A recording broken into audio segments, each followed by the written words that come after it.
But each of us find ourselves engaged in the work for peace and justice because something is sacred to us. Something is so sacred that it means more than convenience or comfort.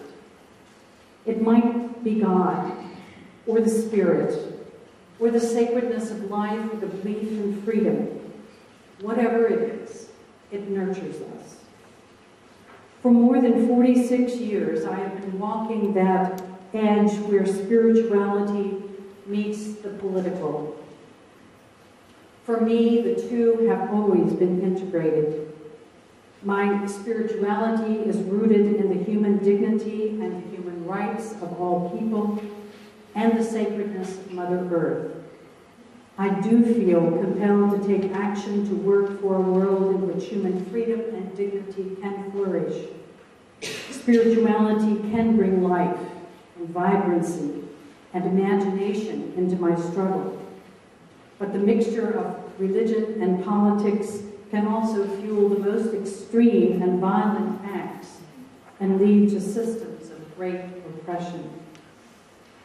We should be rightly suspicious when religion is exclusivistic, nationalistic, chauvinistic, and against the emancipation of women. I do not want to believe in a religion that has a set of standards, rules, or dogma determining who is worthy and who isn't. Religion, for me, should link us, remind us of our common humanity. Religion should bind me to others. And I have found that without spirituality, political work is, after all, difficult and unsustainable. Without a spiritual base to renew one's energy and one's sense of hope, and without a community to share them with, one can suffer from frustration and despair. Political activism is often a lonely road, especially for Palestinians. But that of God shines within me that of God which shines within me has always been a source of light in a world blanketed by darkness. Even when I feel tired, hopeless, and alone, my spiritual grounding links me to others and compels me to move forward. If we hold on to hope and sustain a vision, if we dare to walk with courage and act on our values and beliefs, the barriers that hold us back will give way. The road is unmapped and dangerous, but the powers of life and creativity empower us to work toward a viable future. I feel called to bear witness to what is happening in my land, to expose the principalities and powers, to bring them out into the light and undercut the power of their falsehood. My daily struggle is steeped in courage, the courage to remain open to love, the courage to remain open to the beauty of the world, the courage to be open to tell our story despite all the obstacles and hardships, the walls and checkpoints, to tell the story of pain and injustice over and over and over again, with the deeply seated belief that one day enough people will know, that one day this knowledge will translate into power, that one day this power will bring about change and stop the bleeding. And this brings me to what I have come to know personally as the politics of despair. There are many different modes of the politics of despair. We usually associate that phrase with secret militant political bombings, which in desperation are intended to offer a type of last hope at the extremity of their actions that might spark a revolution. But it can also apply to those who simply act to be virtuous, who try to be balanced or neutral in the face of doom, and who end by losing sight of the possibility of victory. By doing so, they undercut their chances of being effective, and they reinforce the system's focus on individuals or isolated actors, instead of encouraging us all to ask, How do we collectively take power and bring change? In our case, the system focuses on Abu Mazen, Hamas, Netanyahu, Lieberman, without addressing the main issue, which is the structure of domination, the structure of violence and military occupation, which is enslaving an entire nation. We are always told that nonviolence and dialogue are key to solving our problems. I do agree, and have committed my life to it. As women, we have embraced suffering all along, and we've been taught to suffer and sacrifice for others. We've been conditioned to swallow our anger, not strike back. Yet women's empowerment involves acknowledging our anger, owning our rage, allowing ourselves to be powerful and dangerous, as well as compassionate and understanding. We have to understand how violence functions and how systems of domination work, because in fighting oppression, one ends up fighting the deep darkness defined by despair that grows in our own depths. Structural violence is silent. It does not show. Television captures the direct violence, and most often the violence of the powerless and the hopeless, and it's usually qualified as terrorism. One distinct weakness of the concept of violence in the Israeli-Palestinian conflict is the basic assumption of symmetry, which views contending parties in conflict as being equal. This is incorrect. After all, the conflict is there because of the imbalance between the power of two parties. And when brought to the negotiating table, it is not a wonder to me why negotiations are never effective. How can one negotiate and attain peace when even in the negotiations themselves, one party remains powerless, while the other is an entity with one of the most powerful and the most deadly organized militaries in the world, backed by global powers and forces like the United States, and generous and endless amounts of resources. And while this entity breeds and practices violence literally through bombings, shootings, attacks on Palestinian civilians, another form of structural violence operates on an even deeper level by sending us the message through controlling every aspect of our lives. Our water resources, our power, the movement of food and medicine, and our own movements between villages and cities, to send us the message we are not worth anything. And these forms of structural violence take away our right to human dignity.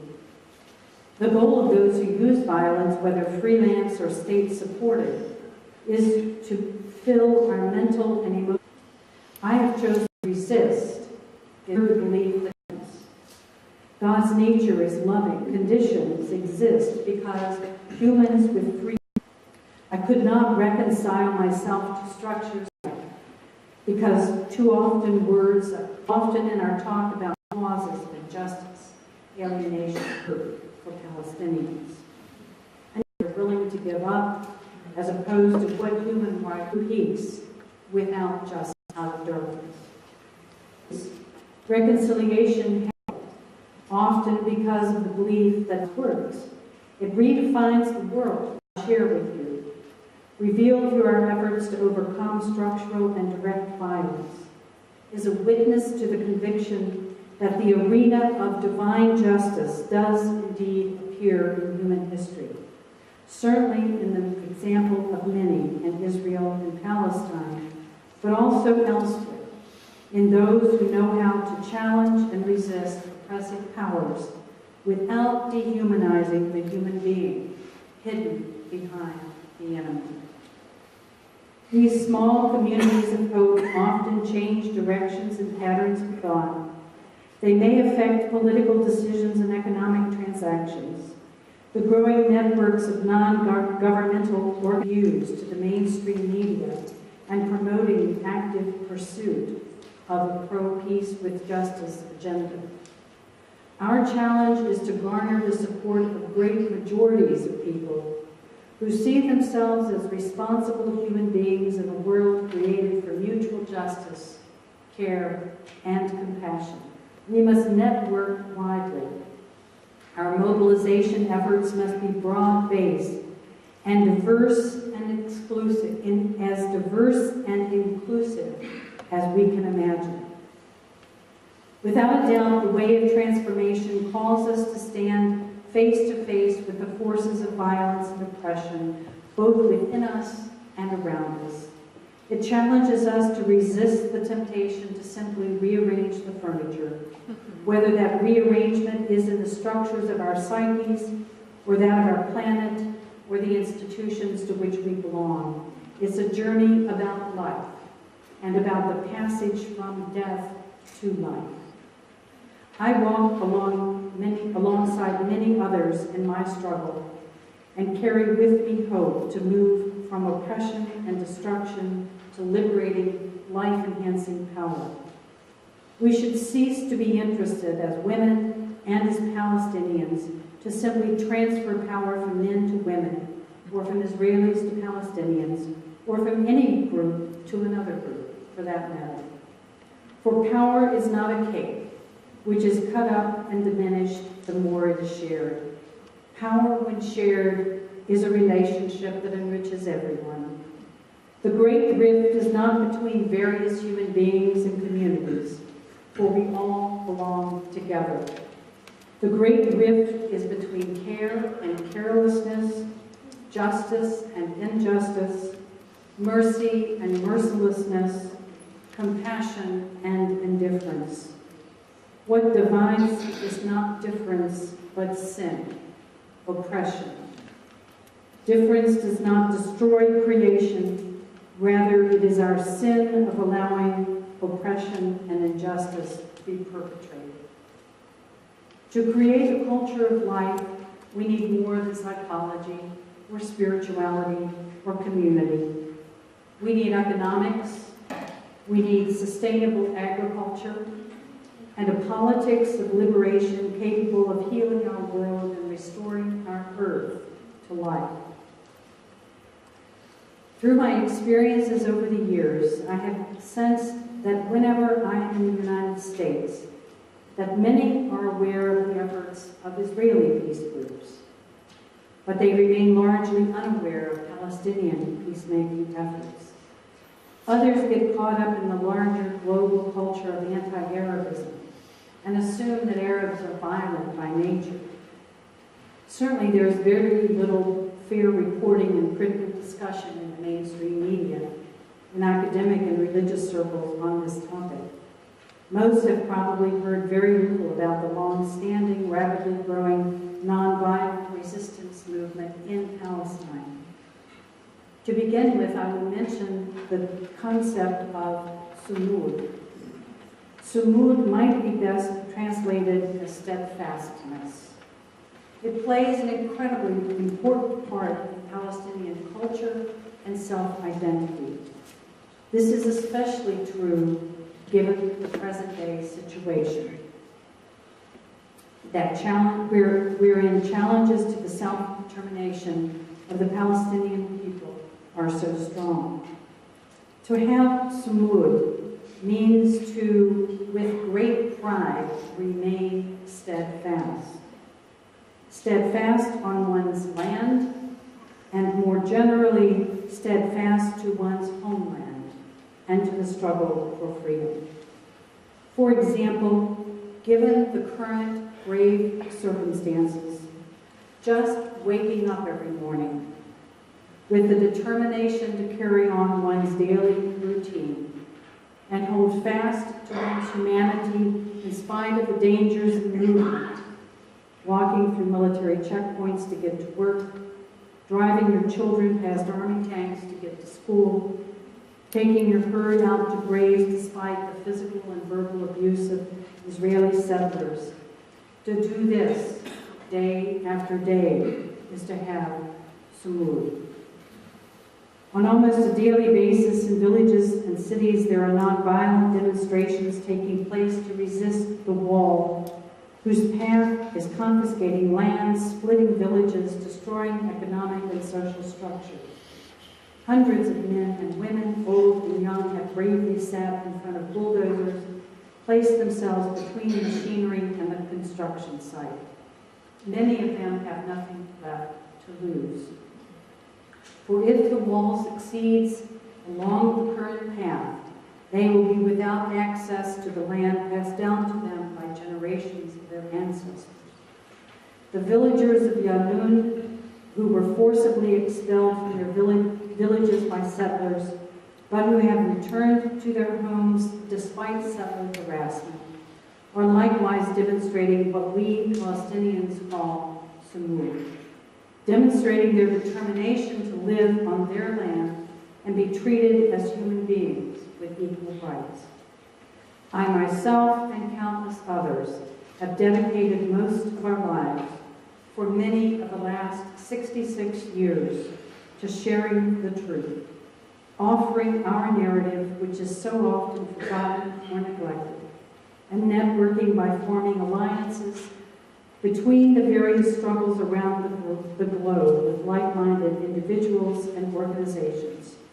For ultimately, I have learned that the struggle for justice is one struggle, and that an action to subvert violence and strengthen human rights in one place is an action on behalf of people in every place. Nonviolent resistance has also meant non-compliance with the military occupation. At the individual level, this has translated into my long-standing commitment to use locally grown and locally produced products only. It means boycotting Israeli goods whenever possible, most especially those products produced in illegal Israeli colonies or settlements. Similarly, I've always been supportive of morally responsible investment and selective divestment. I cannot participate even indirectly in supporting and enabling just policies and the violation of basic human rights. Boycotts, divestment, and sanctions are nonviolent means for individuals, churches, academic institutions, cities, and corporations to highlight the need for adherence to international law and the rapid achievement of just peace. Nonviolence in the Palestinian struggle is certainly not new. However, there is a growing movement not only of nonviolent resistance, but also nonviolent direct action. Last year, a national conference developing a Palestinian nonviolent strategy was held in Ramallah, bringing together hundreds of community leaders engaged in nonviolent activities.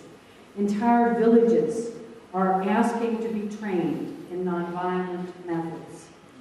This trend builds upon tactics used in the First Intifada, tactics such as tax resistance, boycotts, sit-ins, strikes.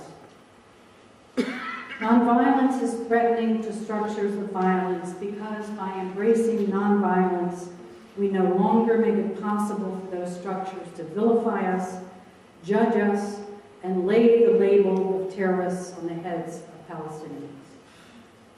This delegitimizes our cause and makes it almost impossible for us to be heard.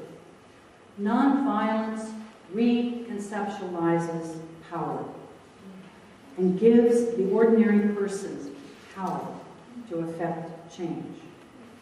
Nonviolence exposes and then challenges the structures of domination, and not just the overt symptoms. It then, in turn, requires the oppressor to examine how they too are the victims of the very violence that they impart. For in the end, the violence of occupation is killing, morally, physically, spiritually, both peoples.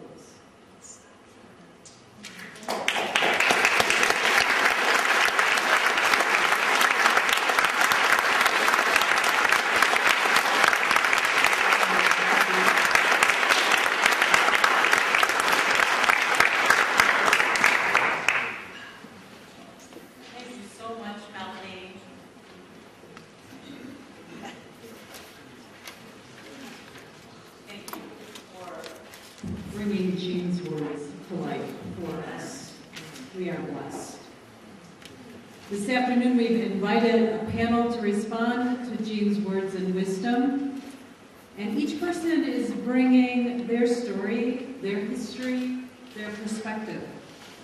No one person can speak for all people of their tribe or culture or community, but they can help us to broaden our lens.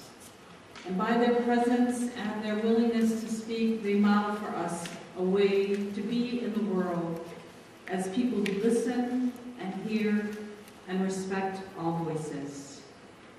And so today I'd like to welcome to this table first the Rabbi Brian Walt, who was born in Cape Town and grew up in a traditional Jewish family and a community in South Africa, who is profoundly connected to the prophetic tradition and ethical codes of Judaism. He studied at Hebrew University for 2 years, and then he completed his undergraduate degree at the University of Cape Town. He was active in the struggle against apartheid and was the founding editor of Strike, as a Jewish student newspaper that valued apartheid and shared the values of their faith. He has been actively involved in peace and justice movements. In 1988, Rabbi Walt founded Mishkan Shalom, an activist synagogue in Ithaca, New York. The synagogue God has been a leader in supporting peace groups in Israel and the opening of discussion in Jewish communities on the issues of justice and human rights for Palestinian people.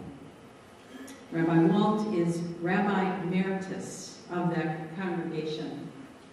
Currently, he resides in Martha's Vineyard, and he is the founding executive director of the Rabbis for Human Rights in North America. He is now retired from that position and lives in paradise. And he will be with us this day. And so I invite you, Rabbi Brian Walt, to the table.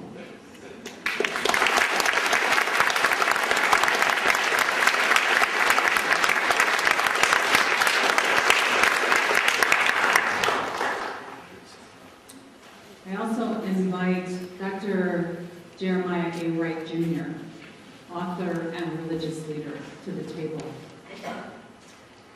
Dr. Wright was born in Philadelphia, and he earned his bachelor's and master's degree from the historic Black College, Howard University in Washington, D.C.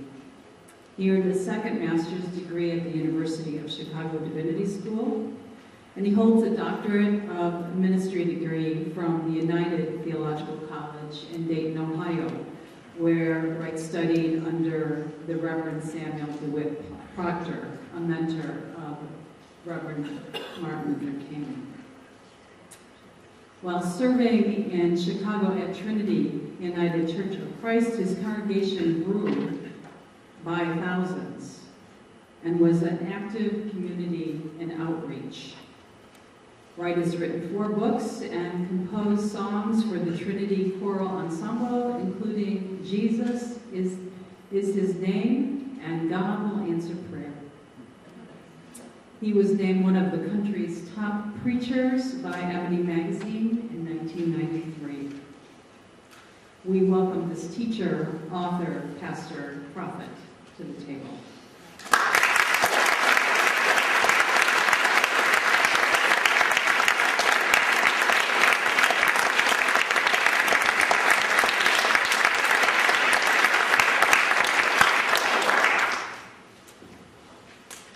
It was our intent to have another voice at the table, but I'm sad to report that Dr. Laura Donaldson will not be with us today.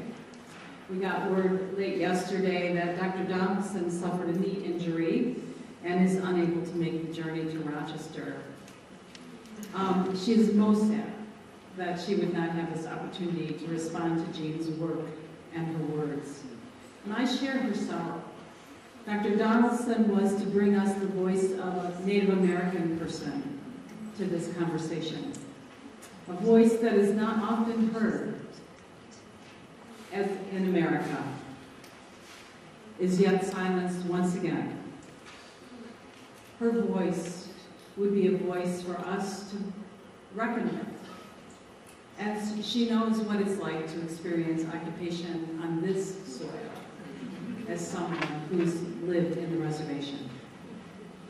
And so I mourn the loss of this voice. And yet I'm blessed to hear the voices of those who have come for this time, and I know that we will be enriched by their presence. Lastly, I'd like to invite our preacher of the morning and our Kairos consultant, Dr. Mark Braverman, to the table. Some of you heard my introduction this morning, and Mark is an author, a blogger, a psychologist. He is the director of Kairos USA and has worked on crafting the document that we hold dear and launched it in '09 in Bethlehem. It is a joy to have Mark back. He was our Stuber lecturer last year, and he will continue to consult with us as we honor what it means to be a Kairos community here at CRCBS. And so I welcome you, Mark, to the table.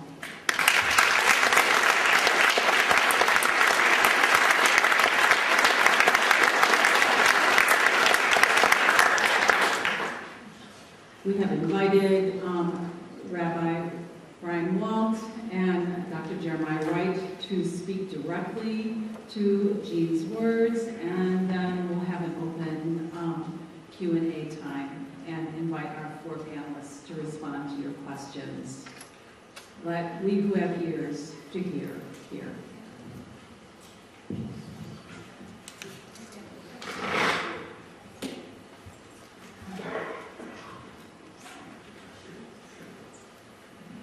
Thank you so much.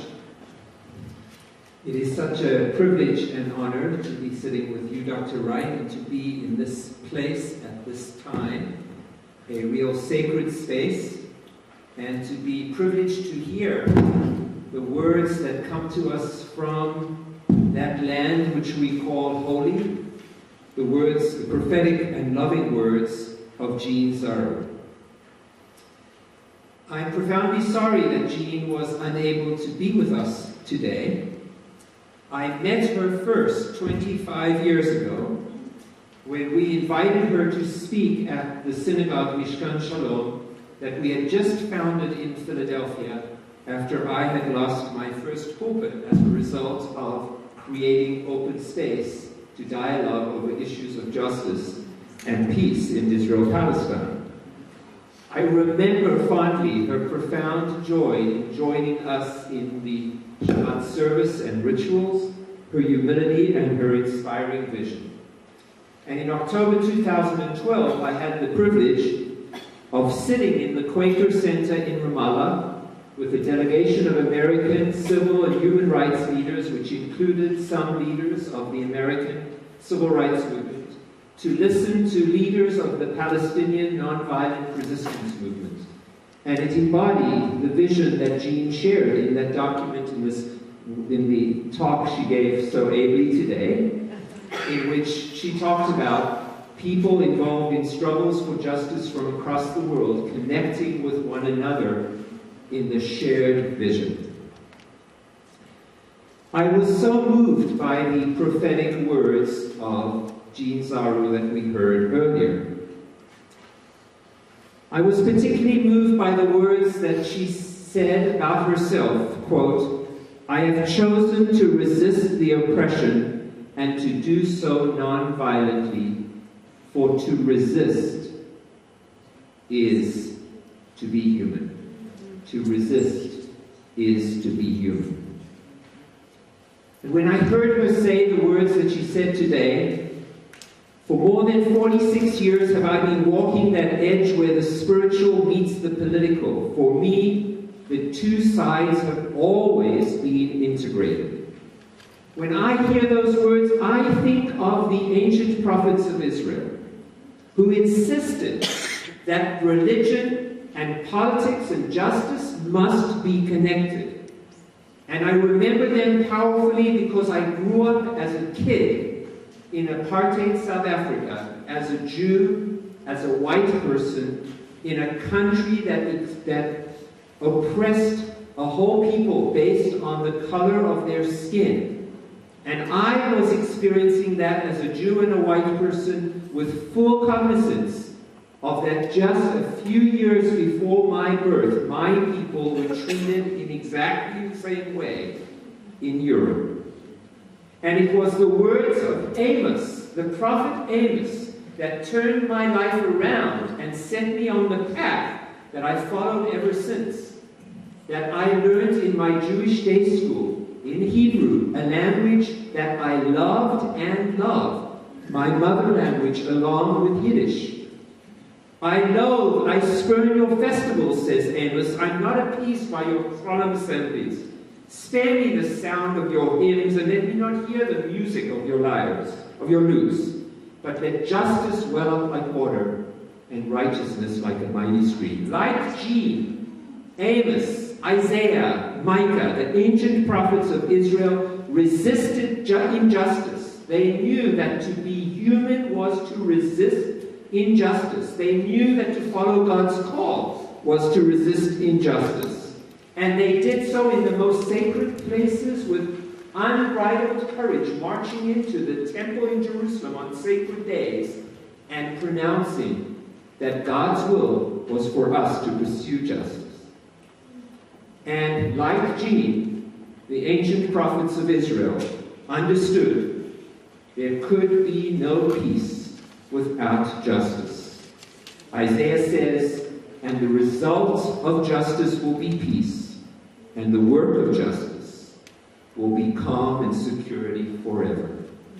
It is only with justice that there will be calm and security forever. Gene Zaru, like every Palestinian living under Israeli military occupation, knows in their very bones that there can't be peace without justice. And they know also that there will never be justice without resistance. We who are privileged, many of us, definitely myself, and exercise power, often focus exclusively, as Gene pointed out, on the desperate violence of the oppressed, and ignore the structural violence, what Gene calls the structural silent violence, that surrounds the whole people. We often ignore decades of non-violent Palestinian resistance that has expressed itself in tax revolts, in boycotts, in strikes, in all kinds of different ways. We who are privileged often speak out and oppose vociferously any kind of form of boycott or sanctions or divestment, a totally non-violent form of resistance that doesn't take human lives, and we insist that the only appropriate way to make justice is to invest in a peace process that, as Gene's talk pointed out, is all about the process and not at all about peace, and has been a cover for these past decades for increasing Israeli confiscation and stealing of Palestinian land, creating settlements, isolating Palestinian communities from one another. As Gene points out, it is not about justice.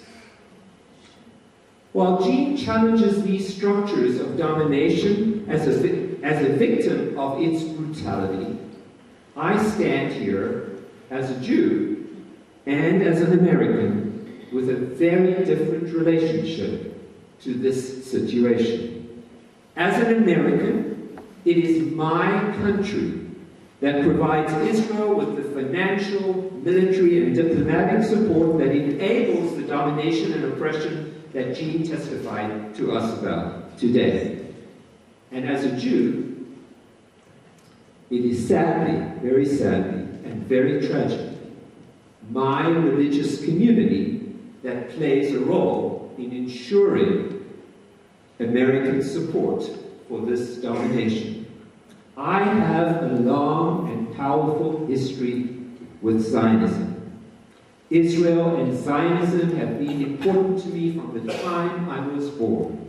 At age 17, at age 15, I left South Africa on my first trip to Israel for 3 months. At age 17, I made Aliyah to Israel. At age 16, I met Ben Gurion. I was devoted to the idea of Zionism as a redemptive movement for my people. And I've come to know over the years that that redemption, that necessary redemptive act for the Jewish people, that saved Jewish lives at a point when the Jewish people were probably among the most desperate people in the universe and deserved to be provided with security and dignity in the most desperate way. But I know now that while that is true, what is also true is that that movement itself, that movement of Zionism, has imposed a brutal suffering on a whole people. And that suffering can in no way be justified by the suffering that Jews have experienced in our history. Outrageous. Absolutely outrageous. Thank you. Zionism is a system. Thank you. Zionism, I think there'll be time for you to speak up. Zionism is a system that privileges Jews over other people, and it is that privileging that is at the core of the oppression of the Palestinian people. As a religious American Jew, there is no injustice on this earth for which I and my community bear more direct responsibility than the injustice inflicted on the Palestinian people. The oppression of the Palestinian people is done in my name, in the name of my people, and worst of all, in the name of my beloved faith, Judaism. My community, the American Jewish community, is directly involved in well-coordinated and financed efforts to ensure massive support for Israel on diplomatic, financial, and military levels, and it invests enormous energy in silencing anyone, Jewish or not Jewish, who raises the questions about the policies of the State of Israel. It's as if it is. That is a lie. I've registered your opinion. I hear it. I hear it. It's a lie.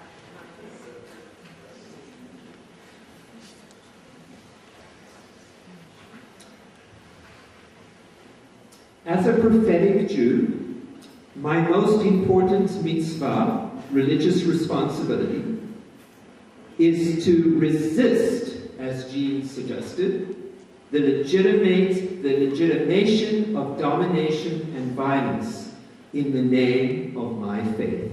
Judaism is, and must be separate from Zionism. Judaism is, and must be separate from Zionism. It is my responsibility not only to challenge and resist my own community, even when people may censor or call out or interrupt or silence or threaten, all of which I've experienced, but also to stand in solidarity with the call of the Palestinian people for justice. And I stand as a religious Jew in solidarity with Jean and with all Palestinians who are committed to nonviolent resistance and to seeking the legitimate needs and justice for their people, which ultimately is the only way in which I, as a Jew, will be secure, and the only way in which Israel ultimately will be secure.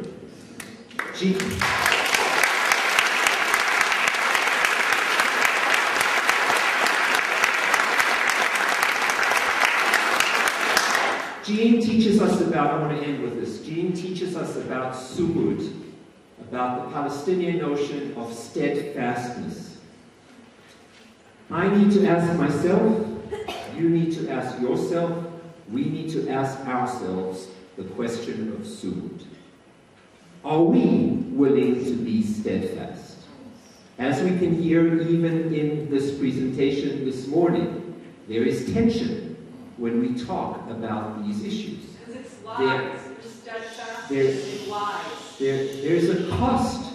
There is a cost. 1939 all over again. There is a cost to be paid for anyone who raises these questions. It in no way gets close to the kinds of costs that Palestinians pay every day, but they're real costs. And the questions you need to ask as Christians or Jews or Muslims is, are you prepared to pay that price? I feel blessed to be in this space of an institution that courageously is opening this topic for discussion amongst people of faith and people of no faith, to talk about the issue of justice. I think we owe this institution a profound debt of gratitude for being in such a position.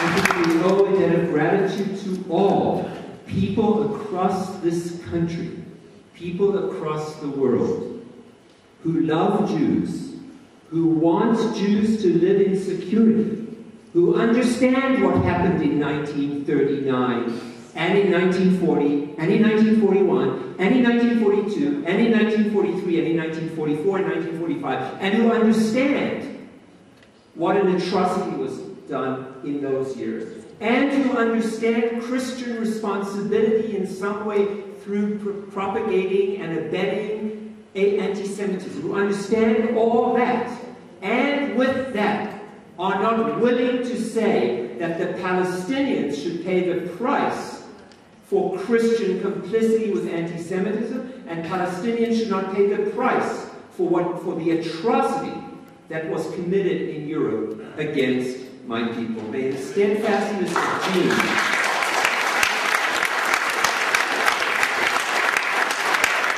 the sumud of Jean and of all her Palestinian sisters and brothers, our brothers and sisters, inspire us to be faithful to the call of our traditions. Justice, justice shall you pursue, and the result of justice will be peace and safety and security for all. Thank you.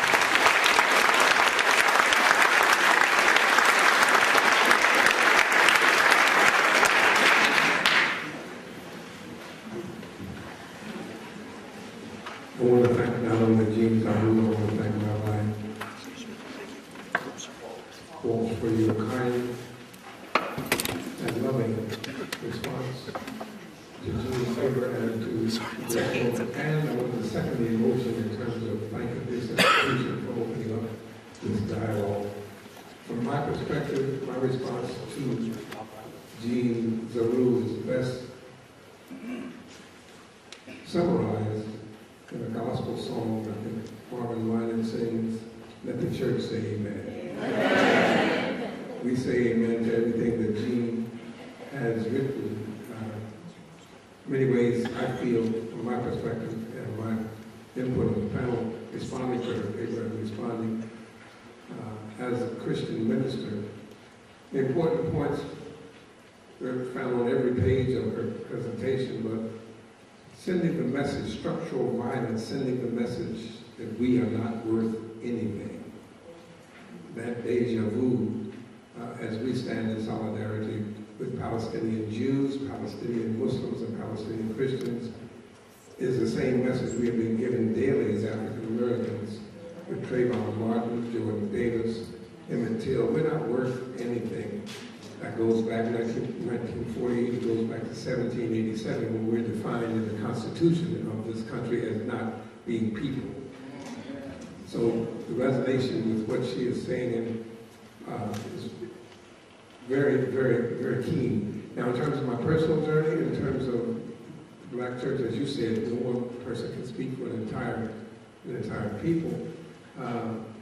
My particular frustration is I look at the Kairos USA document. How many black people are on that sign? Don Williams and who else? Randall Bell. How many black from predominantly black denominations? None. And that's the frustration. As there are tensions in the Palestinian world between Palestinian Christians, Palestinian Muslims, Palestinian Jews, as there are differences of opinion in this very touchy, volatile subject, it's not only among Palestinians, but among the black church. In terms of the black church, it's deja vu. It's deja vu. We resonated with and participated in the Free South Africa movement, the anti-apartheid movement, the divestment movement back during apartheid in South Africa. And when I say we, I'm talking about the United Church of Christ, which is a predominantly white denomination. We're a black congregation, yes. But the black congregation, you talk to them about Robben Island, they thought that was Stony Island or Rock Island. They did not support the anti-part. But go back to this man. When Dr. Martin Luther King, and you went to the Civil Rights Movement, the black church in mass was not supporting of Dr. King. They stood up against him. In fact, they kicked him out of the National Baptist Convention, and the whole Progressive National Baptist Convention was formed. But from the time the Progressive National Baptist Convention was formed, as J.H. Jackson said, you don't use nonviolent boycotts. The Constitution has provisions where you can amend it if it's wrong. And he says, J.H. Jackson, the president of the National Baptist, the largest Baptist denomination at the time, said that nonviolent resistance and breaking of laws, civil disobedience is one step away from anarchy. And the brethren and sisters said, amen rather than amen. So the progressive and national were intention then. Now, progressive, I like the word progressive, and Dr. McCrick mentioned it earlier today. While he was at Union Theological Seminary, he was doing an internship at the president of the Progressive National Baptist Convention, Dr. William Augustus Jones. Progressive. I was at the Progressive Convention this summer, and I met with the current president, and one of the things that Gene says, and I've been nervous about it ever since last summer, is calling out names. So we talk in circles instead of naming names. Folk need to be called out. I was sitting with the president of the Progressive National Baptist, Carol Baltimore. I was sitting with the former president, Dr. Charles G. Adams. I was sitting with another former president, J. Alfred Smith. And I was sitting with my classmate, Dr. Otis Moss Jr. And I asked why BDS was not on the agenda for the Progressive National Baptist Convention. And they asked me, what is BDS? This is the Progressive National. All right? But it's not just the Baptists. When I as a part of the United Church of Christ, got involved in the divestment movement, it was an education for me, both in terms of the power structures that we're up against, as well as the African American church community. National Baptist Convention, Progressive National Baptist Convention, National Baptist Convention, the Boyd Convention, the Full Gospel Baptist Church, the AME Science, CME, Church of God in Christ, Pentecostal Service of the World, don't know nothing about what we're talking about this weekend. As a matter of fact, point of fact, I met a young man, Mark was there, I think he was there too, 26-year-old young man from Hebron who had never been to the United States of America, never. And he doesn't know anything at all about any of our 75 different Baptist denominations. He doesn't know anything at all about the church structure in the States. All he knows is that Palestinian Christians, Muslims, and Jews want to work with persons of faith and persons of no faith on this side of the Atlantic to end the injustices that his people suffer through. And he pointed out that the lobby, and I want to use the words correctly, I don't want to get in trouble with anybody. The lobby has appropriated millions of dollars to target the black church in America, offering free trips to pastors and members to Israel to come be baptized in the Jordan like John was. Come see the holy city. And he called the name of a woman pastor who's being paid $4,000 an engagement. He's from Hebron. He doesn't know who she was. He doesn't even know, I know this lady. He called her name. All right? So that when it comes to where the black church, because many, you talk about Christian Zionism, and you get this image in your head of a bunch of right-wing folk who just, no. It's a lot of black folks sitting in church who do not know the difference between Judaism and Zionism, who do not know the difference between Judaism in the Bible and Judaism as created in 1948, the state of Israel. They don't know who Elon Pape is. They don't know who Rabbi Mark Ellis is. Because we got to get the Muslims off that hill where the Dome of the Rock is, but Jesus is coming back right there. That's what they believe. That's what we are. That's what I look like, a salmon swimming upstream, trying to talk to black church people who believe, are you saying the Bible is not the inspired word of God? I didn't say nothing about that, Aaron. But that's the fight we have. And it's the same fight we had in South Africa. Nobody, it's just like Martin Luther King, in case any non-African American in the room did not know this, Martin Luther King was not a hero in the black community until he died. Most of the black church was against him. In fact, if you look at this organization, it's called SCLC, the Southern Christian Leadership Conference. Up north, must have been good to us. That's not our fight. That was the attitude among most blacks until he was killed. Then they started following Martin Luther King. And it's the same today in terms of South Africa. Nelson Mandela became, because why? Our government and our media said he was a communist. Do you know when Nelson Mandela's name came off the terror list? 2008. Now, and that's where, it's like my daughter told me, our baby daughter said to me, she said, Daddy, you keep making these analogies and metaphors in your messages, talking about Palestinians, talking about what's going on with the wall of separation, talking about the NDAA, the National Defense Authorization Act. And you make references in your sermons like that, Daddy. She said, you talk about the NDAA, what's that, North Dakota African American? 1 Kings 19, when Jezebel, verse 1, found out what Elijah had done, she put a hit out on him. This is the commander-in-chief of the country, put the hit out on one individual, moving him up on the FBI list, that's the Federal Bureau of Visual list. Then when the pastor sought to secure the number one, we're going to get you. She probably sat down on Tuesday, because it's a Tuesday morning kill list. They go over who we're going to kill this week. Now, my daughter said, you're making those are beautiful analogies, but the people you're talking to in the pew, they don't have a clue what you're talking about.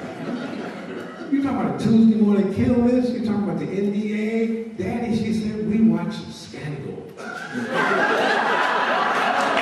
where I hear it. So that's the fight. And that's the deja vu in terms of work. I've been down this road before trying to get black churches to support the Kairos document in 1985 of South Africa, trying to get black churches to buy a $100 sign, free South Africa, and put it in front of their church. No.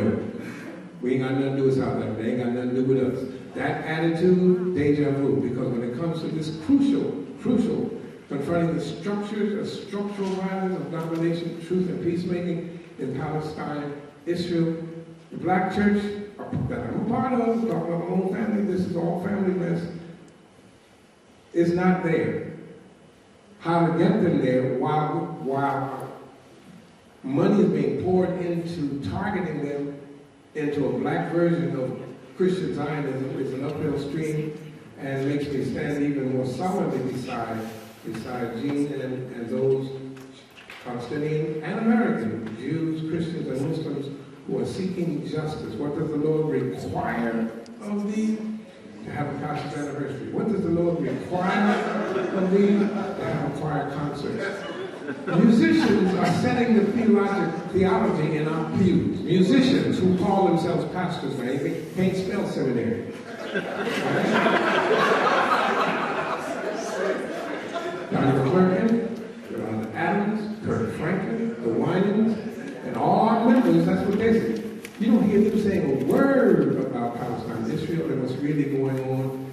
And that becomes, for us, for me, from the Black church perspective, the uphill battle that we are struggling with in terms of trying to sensitize African American Christians and believers to the reality of justice that looks beyond denominations, that looks beyond theology. They don't even know about the replacement theology. We just know that Jesus is coming back on that mountain, and we got to get the Muslims out of there, them Muslims out of there. Don't know the difference between Sunni, Shia, Sufi, nothing. All of them Muslims together. Doing, as Mark Ellis said, becoming that which we hated the most, becoming pejorative, becoming judgmental, and lumping people together, not wanting to hear, not wanting to listen, not wanting to learn, not wanting to love. What does the Lord require? To do justice, to love mercy. In Reconciliation, Radical Reconciliation by Alan Luzak and Curtis DeYoung, that book, and in Luzak's The Tenderness of Conscience, he gives us a brand new understanding of what walking humbly with your God means. All my life I thought it meant walking humbly, don't be arrogant. No. As Luzak points out, having been through the apartheid struggle, walking humbly with God means walking where God is walking. Oh, wow. And God is walking beside that wall. In the land where Jesus was born.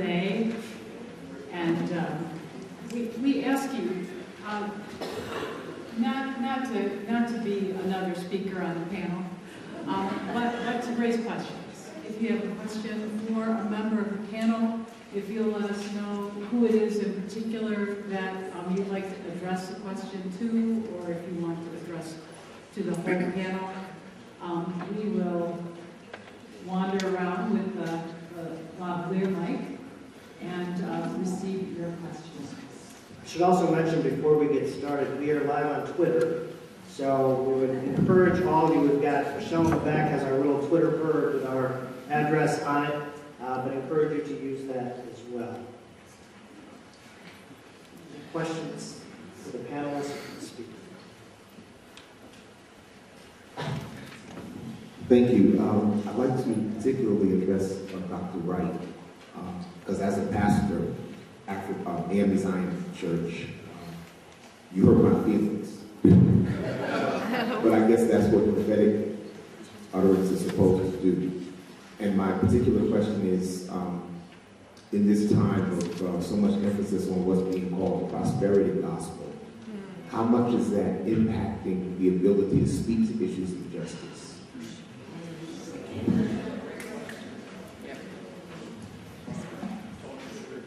One of my closest friends is Bishop Nathaniel Jarrett. He was an AME Zion bishop, retired bishop. Dr. Wright, could you just repeat what you're actually, I'll have to repeat the question. The question was, how is the prosperity gospel affecting the ability to speak prophetically or to preach prophetically to issues of justice? Prosperity gospel has nothing to do with justice whatsoever. In the United States of America's manifestation of prosperity gospel.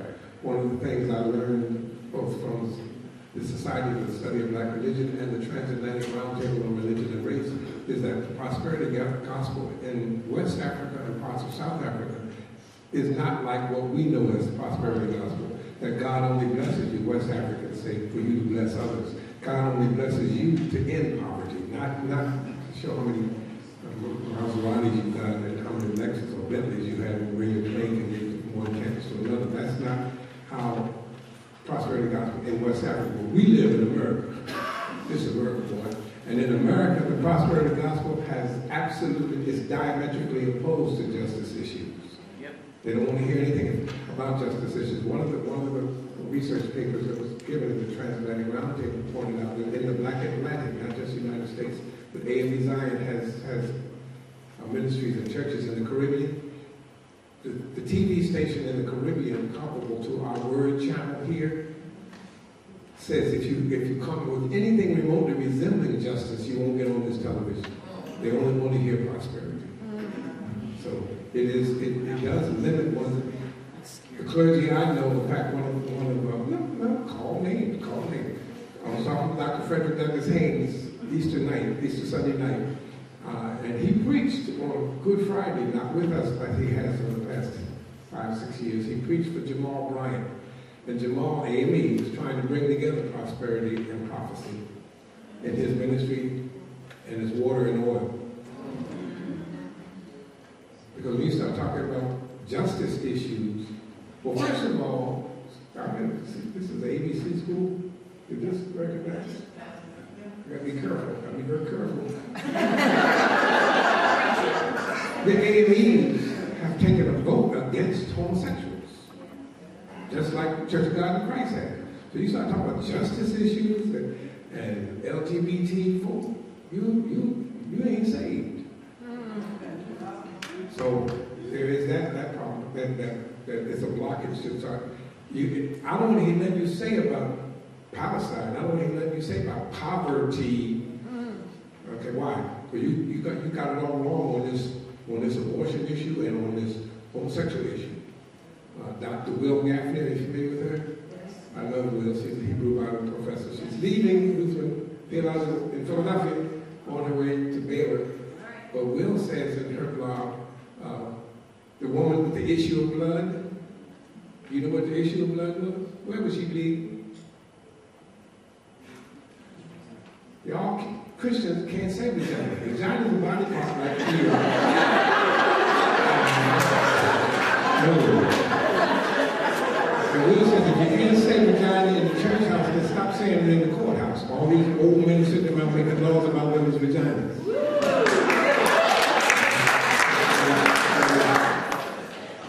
That if you're not right on that, we don't want to hear nothing else you got to say. Right? And that's one of the problems in terms of our family. Roy Holmes and I used to say about Roy Holmes is another AME Zion brother who died suddenly, good friend of mine. But our family, we got some family problems. Just like when you talk about the Kairos document, the Presbyterian piece that the Presbyterian Church has put out, that hasn't been proved by, there's going to be a big fight in the General Assembly because there's a lot of tension around that. On the Kairos, USA response to the Kairos Palestine document. So that within the church family, within the Christian family, and within the black church family, there's this tension and disagreement. But some people really do believe that Jesus is coming back in a Bentley.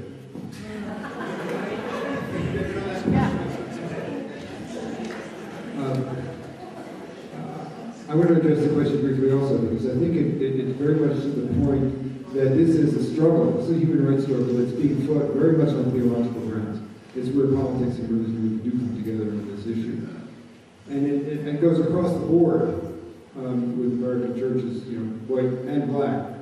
But with respect to the African American churches in particular, there's another theological issue besides the issue of prosperity theology. And that is Exodus theology. One reason that it's so easy for the lie, Zionists, both Christians and Jews, to prey on the African American community, church community. Spelled right. Yeah, P-R-E-Y. Yes. Is because there is this sense in, African Americans know the Bible, I mean the Old Testament, right? And they know, and there is this sense of connection and identification with Jewish people about liberation from slavery, crossing over Jordan. It's very, very much part of the black church culture. And so that, in addition to the African American Jewish Alliance during the Civil Rights struggle, and I know that because my dad was part of that, and the ADL were the good guys, it makes it very easy to appeal to African Americans, and especially the youth, to say, you've got to come and meet the Israelites. You know, it's Brian's point. The Israelites and the modern Israelis are the same people. I'm an Israelite. And so when African Americans go there and see what's really going on, and they understand it immediately, it challenges their theology. The other point about that is that there's something very, one question that people have when you talk to, again, to African Americans and say, go embrace the Palestinian cause. Well, what are we doing going over there when we've got what we're having to deal with here at home? We've got mass incarceration. Why do you want to talk about Palestinian children being jailed? Why do we care about that? And I have heard from many, many people, good friends, African American pastors, as well as lay people, saying it's a funny, magical, important thing that happens, which is when we go over there and we embrace that cause, we come back, and it feels like it puts us back on our prophetic feet to deal with what we've got to deal with at home, to bring our young people back in, and this is a redemptive cause for the church. Same thing was true with the South Africans today. Why are they embracing the Palestinian cause? Because we've got so much to do here at home, it actually puts us back on our prophetic feet. It doesn't take away from our energy, it adds to it. You go out and you embrace another people out there, and you realize that you're part of a larger global community of the struggle for human rights.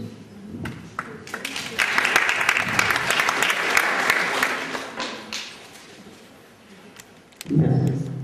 Hi. I have to say that being here is today I'm in a certain sense glad I'm here because I'm hearing a lot that's very interesting. But for me it's very painful because I feel like I'm in the orgy of hatred and unbalanced presentation of a difficult issue, and it makes me deeply and profoundly sad. But I have a specific question. I heard both Reverend Wright and Reverend Braverman talk about the fact that Jews and Zionists are preying on the African American churches to make them into Christian Zionists that are spending millions of dollars to do that. And my question is, are the black churches and parishioners so easily manipulated that they can't understand what's going on? Is it, give credit to the people in the churches. It seems like you're painting them as children who are incapable of understanding when people are manipulating them. I find that outrageous.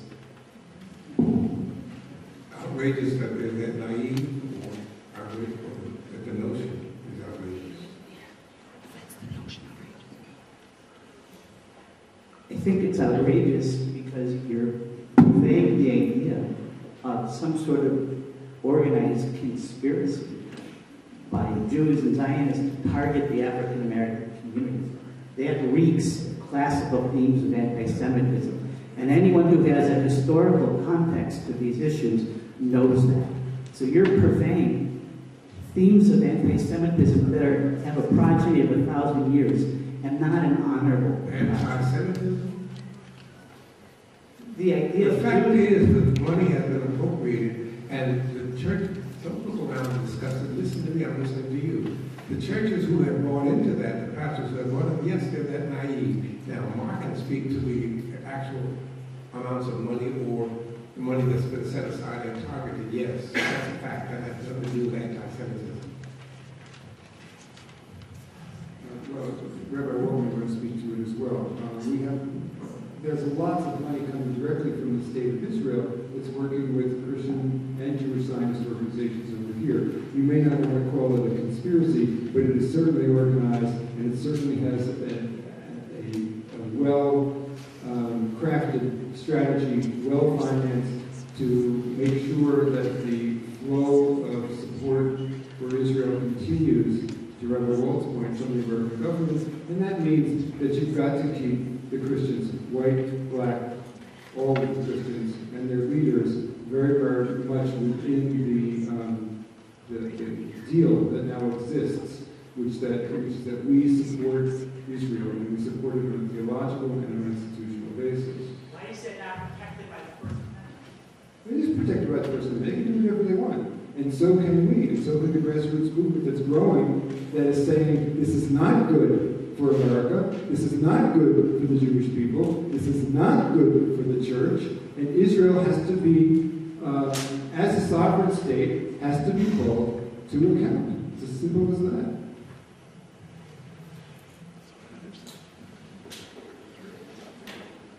My question is for the rabbi. Could you point out first? Yes. Could you indicate to me where you see evidence of justice that the Palestinians have exhibited? You spoke a lot about justice. Could you tell me, in your opinion, where? Tell me first a little bit more about your question. What do you mean? Well, you spoke a lot about justice. They are seeking justice. Yes, they seek justice. What evidence do you have to show me where the Palestinians have shown justice in any situation regarding Israel? Have shown to Israel?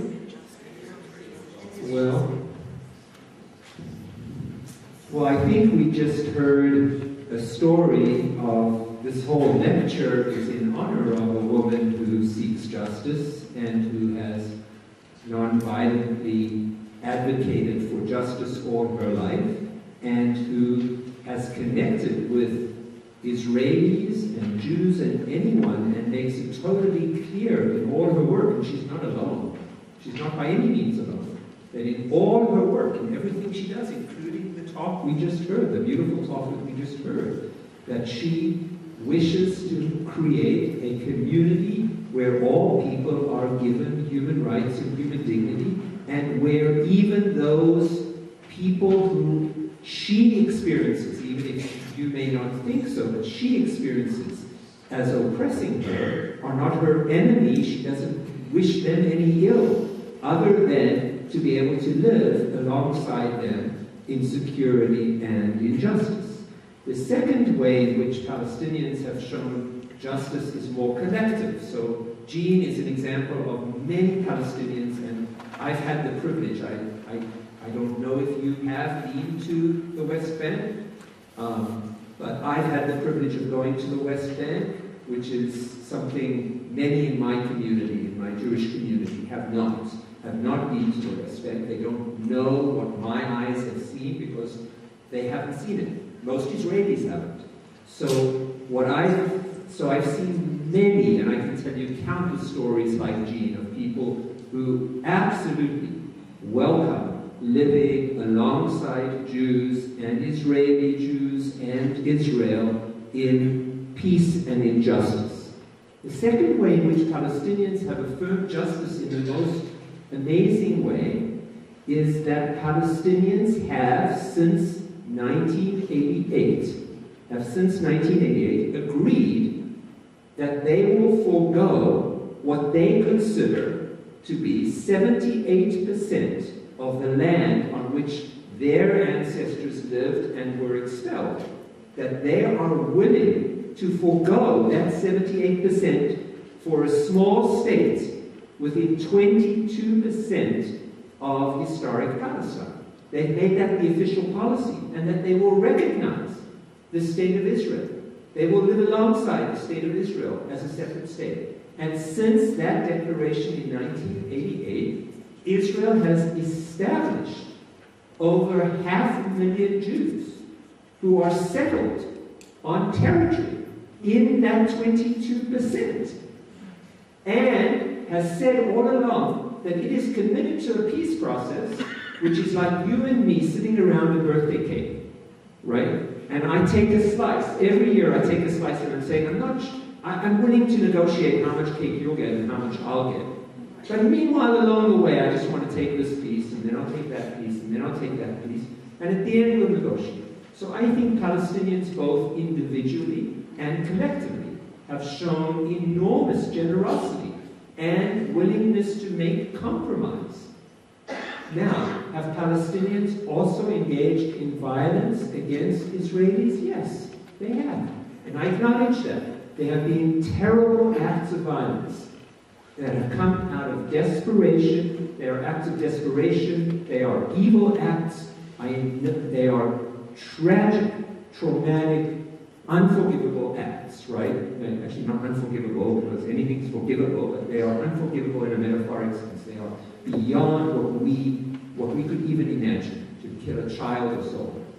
But often, as I mentioned in my talk, when we focus on those acts of violence, we ignore the vast violence that goes against Palestinians, as if that doesn't count, because as Dr. Wright said, and as Jean Zaru said, it's not quite against human beings. They're not quite as valuable as the lives of the children on our side. And in God's eyes, a child on that side, a child on this side, a child there, a child here, that child's honored. In God's eyes, a human being there, whatever their nationality or particular life story is, they're all invaluable. So I don't know if that gives you an answer to your question. So, thank you.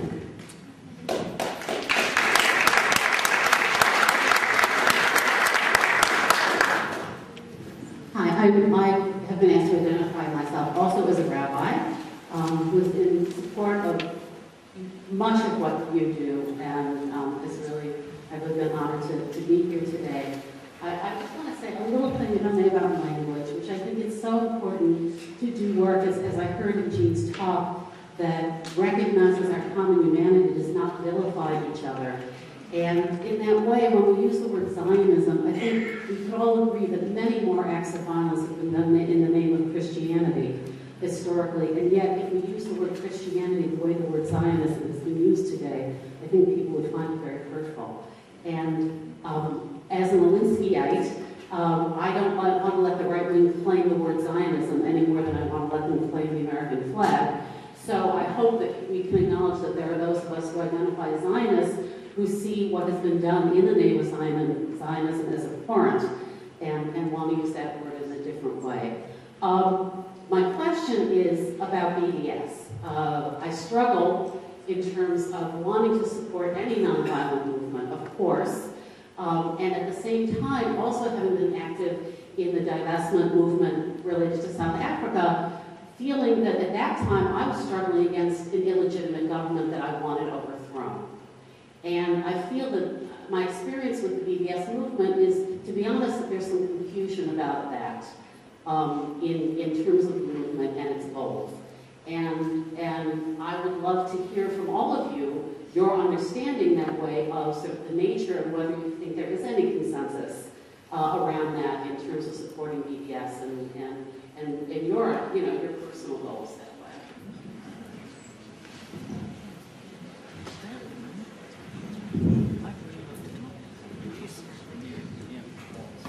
Okay, so Rabbi, you made 2 points. Let me just talk about the Zionism issue quickly and then go on to BDS, which is probably the most important thing you've got to talk about here in this room today, in my opinion.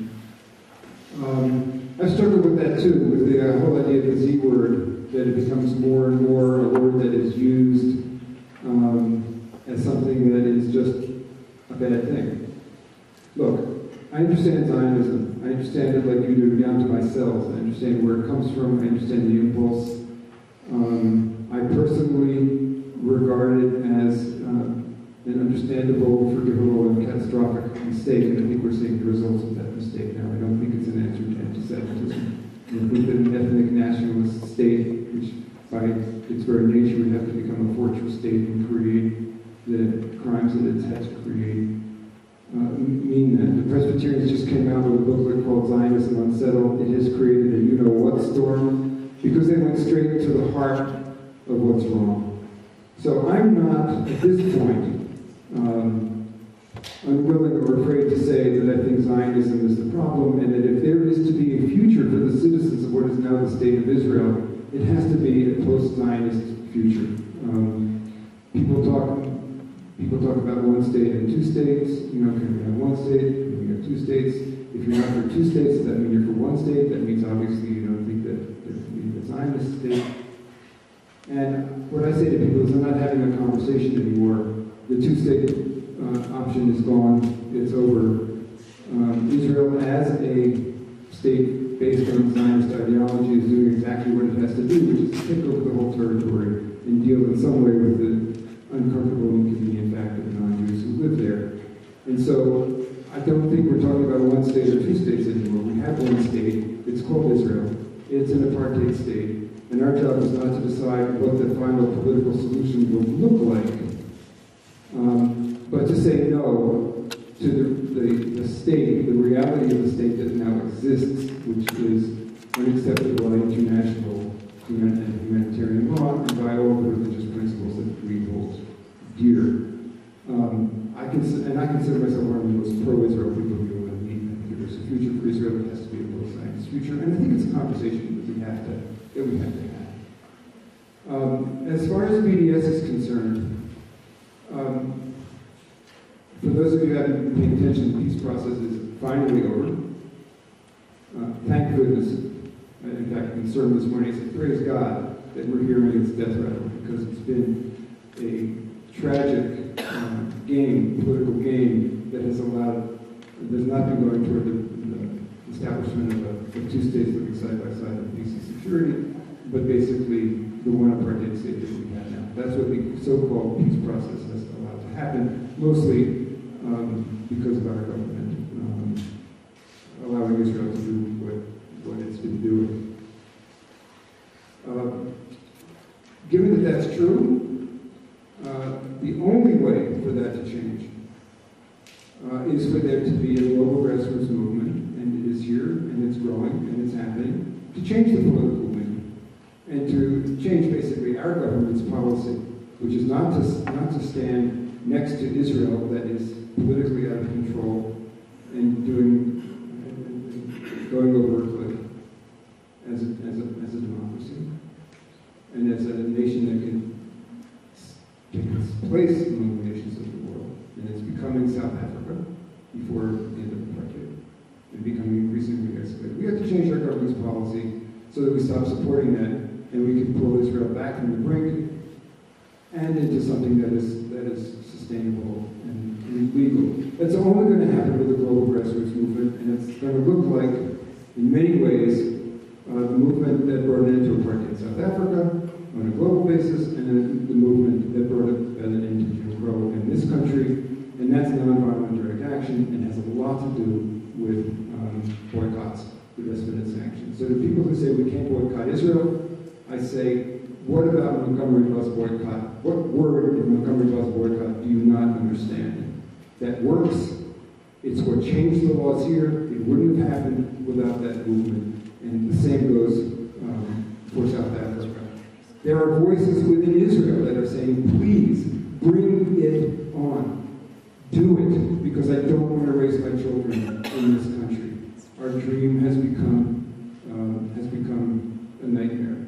You have people in Germany where it's practically illegal to say anything against Israel. And to talk about boycotting Israel, to Brian's point, that means equally boycotting Jews. And you have to make a distinction and say that's not true.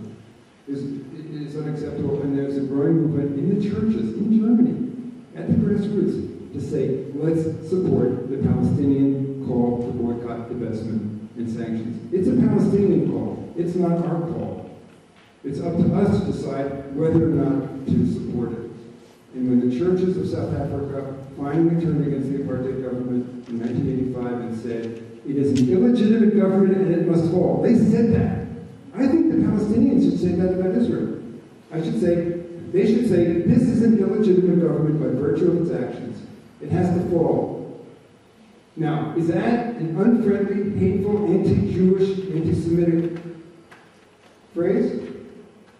Did the world hate South Africa? Did the world say that the Afrikaner white minority was evil and that they needed to die and be killed and driven into the sea by the blacks of South Africa? No. When the world boycotted South Africa, they saved South Africa, and it was an act of love for South Africans, white and black. And I think that's exactly what we're facing now with respect to the Palestinians and the Israelis.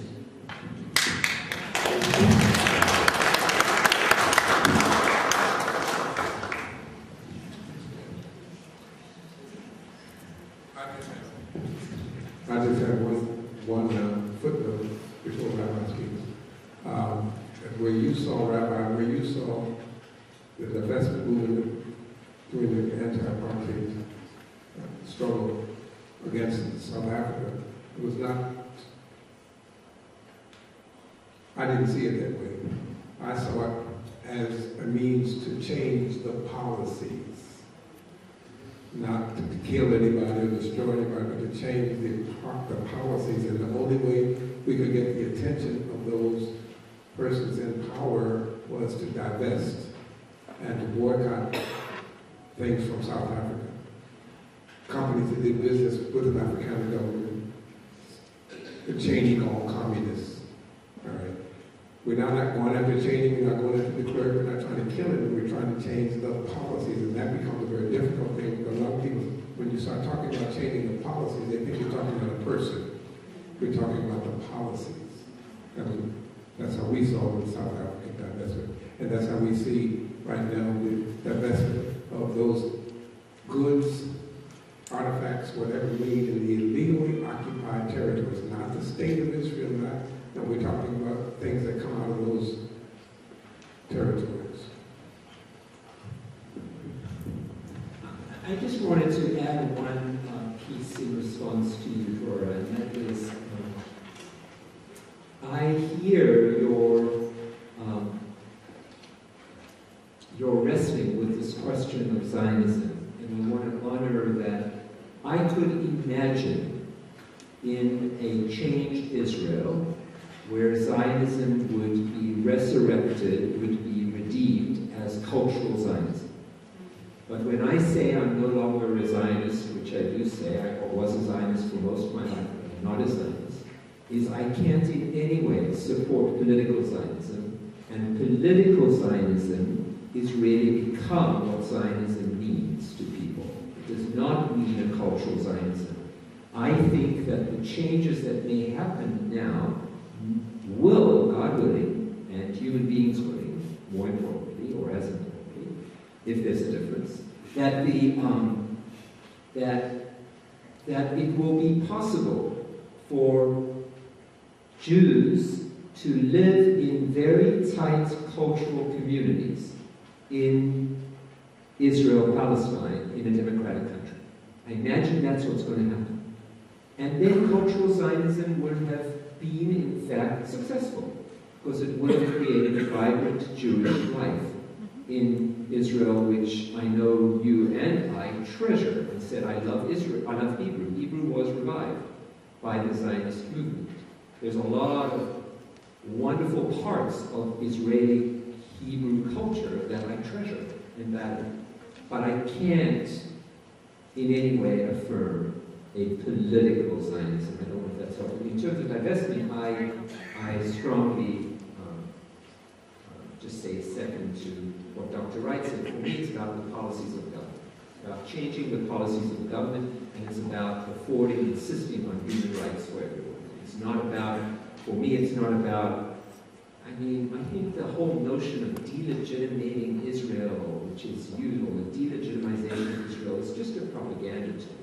Because we're not delegitimizing Israel, we're delegitimizing practices done by the state of Israel, by which a Jew gets one treatment and a non-Jew gets another treatment. We would oppose that, for God knows, Jews in America would be horrified if there were treatment for different religious groups based on who they are. We have our flourishing in North America is that we are invested in building a multiracial, multi-ethnic society. So how do we justify working so hard to work for the dream, the unrealized dream, very unrealized dream of a multiracial, multi-ethnic, multi-religious America, and not support that as regards Israel Palestine? So,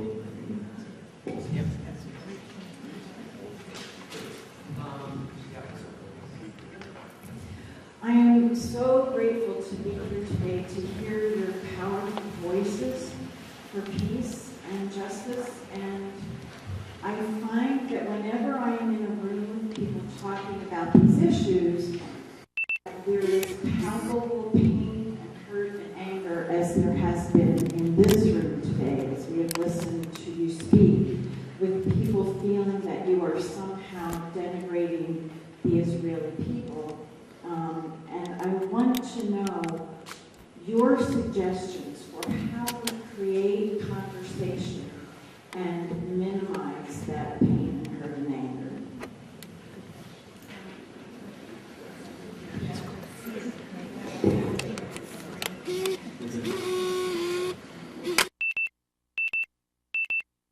Good question, and in my work I get it all the time. I speak, I should say that I don't get much of a chance to speak before Jews because most of my work is with Christians, and that's not by choice. But it's okay with me because I think that, again, just as a good organizing strategy, I think that we give too much power to the Jewish community, and we need to think about Americans in general and American church Christians in particular as a very, very powerful force that needs to be engaged here in the academy, in the pew, and forward. There's often an assumption that Christians make. I'm not saying that you're making this assumption. It's often an assumption that Christians cannot go forward faithfully as Christians supporting the Palestinian cause because it would represent a betrayal of all the work of reconciliation and building bonds of trust that have been so hard won since the middle of the 20th century. And the question is often asked, how can we go ahead with this? Especially clergy asking this all the time, because those relationships that they have interreligiously with rabbis are so precious to them. How can I do this? Because when I do, or if I do, the relationship is blowing up in my face. And I have to say that and I get this from people, all those, lay people saying, how about my Jewish son-in-law? How about my best friend from college? I bring up this issue and I say the P word, and all of a sudden a dark cloud comes over. And it's very, very painful, as you say, because relationships are on the line. People are coming to me looking for answers and looking for comfort. I can't give them comfort. I say, it's not your fault, pastor or Presbyterian lady, good, church Protestant who wants this relationship and wants to make up for what the church has done. Can't give you comfort. You didn't set this up. My people set this up. That you can't be my friend if you're not a friend to Israel. And or stay away from this. This is our thing.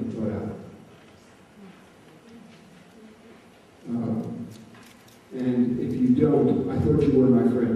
What are you doing? We set that up. We made those rules.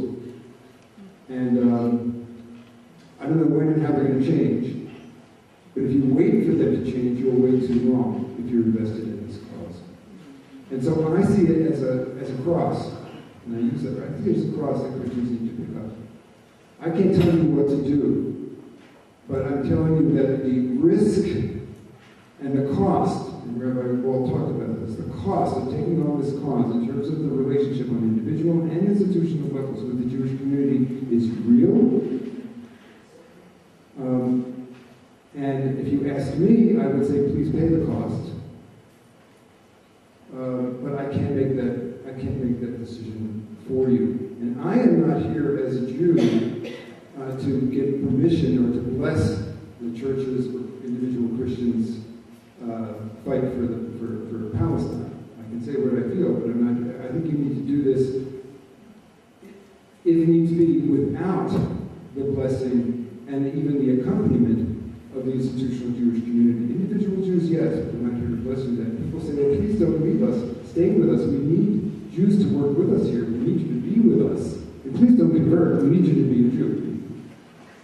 And I say, it's okay. I will accept this seems like it's important to hear Jewish voices speaking as Brian and I are speaking. But I pray for the day when Christians don't need a Jew's permission to be faithful Christians in this respect.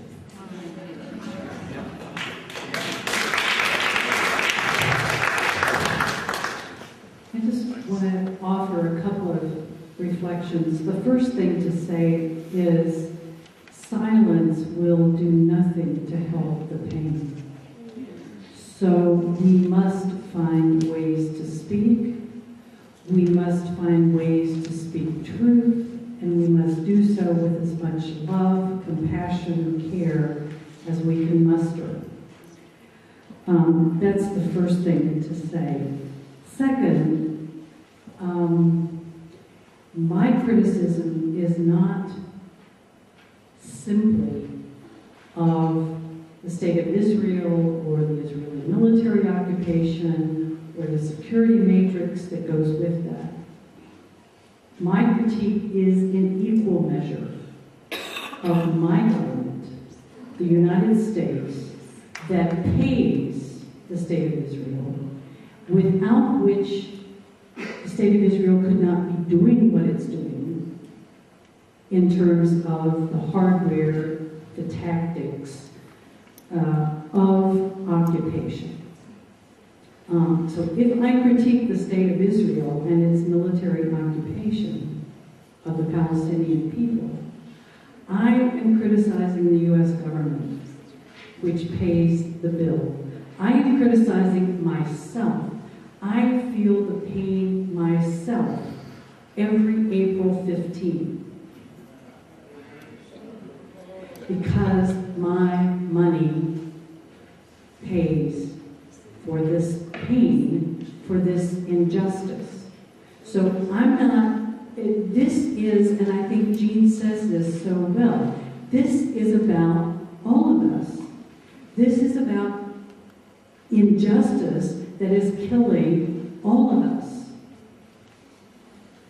That's why I care. One further example. One of the greatest exports, one of the largest export products of the state of Israel right now is the technology of security to fight the war on terror.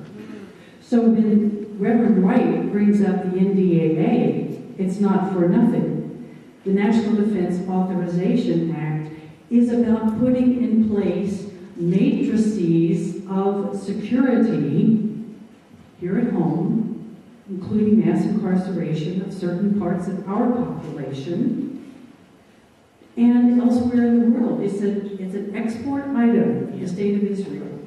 Securitization of populations. And they can tell you when you come to buy their products, they're tested. They're field tested. They're field tested. I kid myself if I think what is happening to Palestinian people has nothing to do with me. I am as naive as black church pastors if I think it has nothing to do with me. So I am in pain about this. I am in pain because we are all caught up in powers and principalities, systems and structures that are dehumanizing each and every one of us. That's what's at stake for me. That's why, for me, the gospel, as Mark said, is at stake. It's a gospel about the humanity of all of us. And we are in the business of dehumanizing. This is painful, but the pain will not go away by not talking about it. Amen.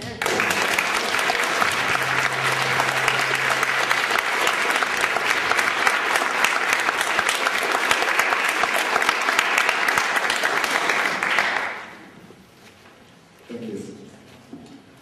In the context of nonviolence and justice, can I actually talk a little bit more about the prosperity gospel that goes beyond the Black church? And what I'm getting at is that if there's resources being thrown at regarding prosperity gospel, what is that saying in terms of prophetic vision and theological education? And what I'm getting at is, and Dr. Brown set up a question, what I'm getting at is going forward is, what are we saying about, because there's a bigger question, there's a bigger issue being raised underneath what you're saying. What are we talking about in terms of the relevancy of the church?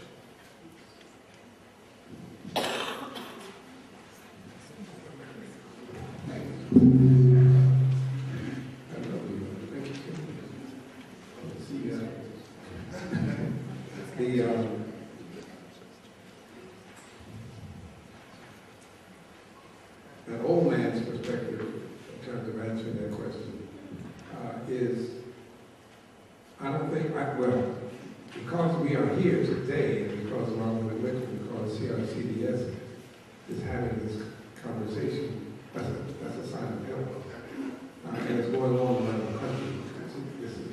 Other seminaries and theological education is on the cutting edge in terms of addressing the hard questions and addressing the prosperity gospel, addressing prophetic ministry, where is prophetic ministry.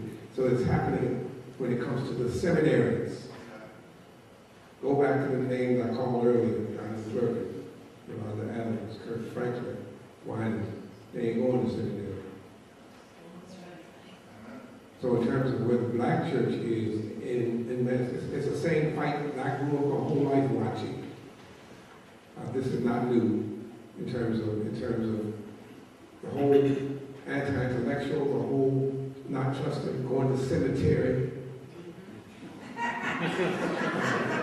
not trusting white folks' education, to mess your head up, you lost Jesus in the process. So that tension in the black church has been there for all my life. It has been there. You don't need to go to no seminary. Just hold up your mouth and sit right here. He'll give you words to say. Yeah, my grandmother said he'll fill it with hot air. He'll fill your mouth with. But that tension within the black church has been there. It can trace back to the 1700s in terms of the institutional independent black churches. So that the problem now, however, is that there was no media in the 1700s. There was no media in the 1800s.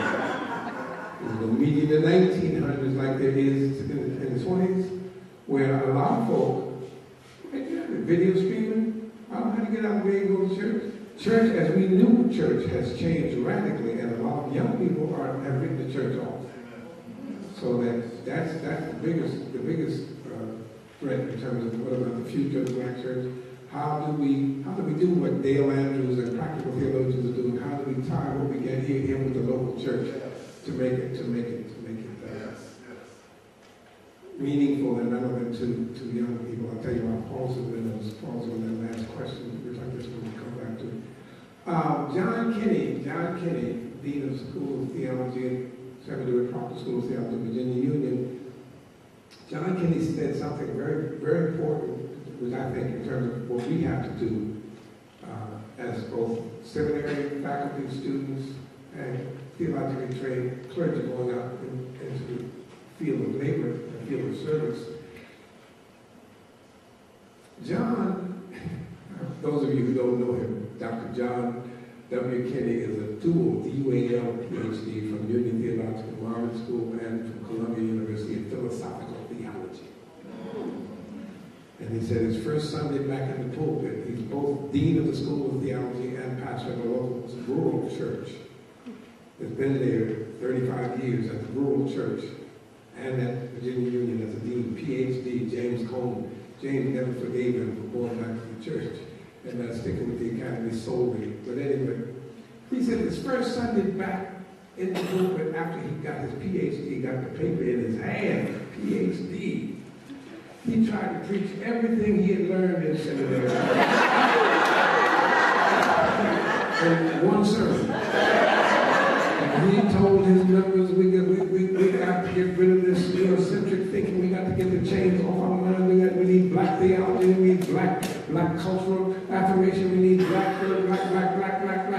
At the end of the service, all the members were coming through the door shaking his hand, saying things like, how's Tina? I didn't see Tina. Is Tina coming to church today? Nobody said anything about the sermon, except one octogenarian, or a walker. She came up to him and she put her hand in the solar plexus and she said, "Son, you got a fountain in there? It's bubbling." I can see it. She was spraying. This fountain God has given you is going to bless the lives of thousands, if not millions. She said, "But if you want me to drink from this fountain next time, put it in a cup I can recognize."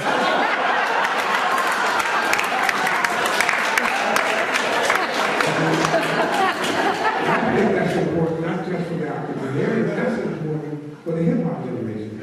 We've got to put it in cups they can recognize, otherwise the church will totally lose its relevance. So that's what it's about. The other thing that I wrestle with in terms of that problem, I hesitate, is I don't know how many of you know why Alan Buzak was sent to prison. Do you have any idea why he was sent to prison? In his running with horses, there is a presidential pardon and an explanation to him why we had to set you up like that. And why he was set up is related to, it's not the same man, but it's related to Jewish-only state. With the ANC, they signed a negotiated settlement, and they agreed to certain things they could not do. But to get back at the Afrikaners, ANC was saying we want to be black only. Buzak stood against that. United Democratic Front, he said, no, we can't do what has been done to us in South Africa. So when he went against black only ANC, they sent him to prison. Now, subsequently apologized, presidential pardon, and an explanation, but when you start talking Jewish only, that registers for, in terms of one, the political Zionism. It's the same as black only or white only. That's scary. And what they've come, and the other thing that is a response to the question, the last question, and I agree with you, is what happened with the Peace and Reconciliation Commission, where the painful conversations had to take place, where people had to talk about it. And the most important part of that, Bishop Tutu and Buzak both argued, is that they came up with not multiracial, they came up with non-racial. And non-racial means a Jew stay Jew, Muslims stay Muslims, Christians stay Christians, and the Ndebele stay Ndebele, Zulu stay Zulu, Xhosa stay Xhosa, Khoi stay Khoi, San stay San. You don't give up your race, but no one race is privileged above something. That comes about from talking and hearing the pain, and hearing what it is people have lived through and are living through. And that is not an easy process, nor was the truth and reconciliation. But that's one way in terms of what took place there, I think needs to take place here and around the world as we talk to each other and about each other.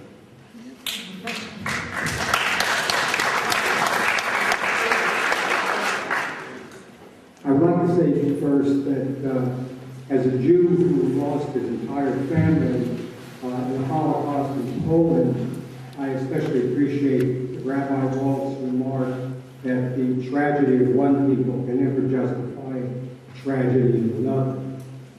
My question to Rabbi Walt is, could you say a word about the Jewish organizations such as Jewish Voice for Peace and J Street that have been working towards a just peace in Palestine?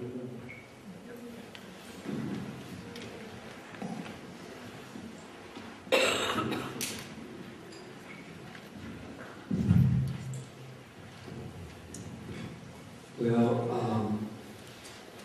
Dr. Wright, you said that within the Black community there's a family mess. And I was, of course, in the Jewish family, there is no such mess. We have it all figured out. As you can see here today.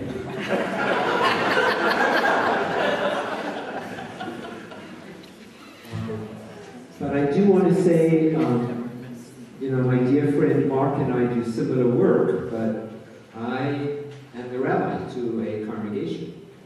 And I work as hard as I can to speak to as many Jews as I can. I regard that as my responsibility and what I need to do. That's my task.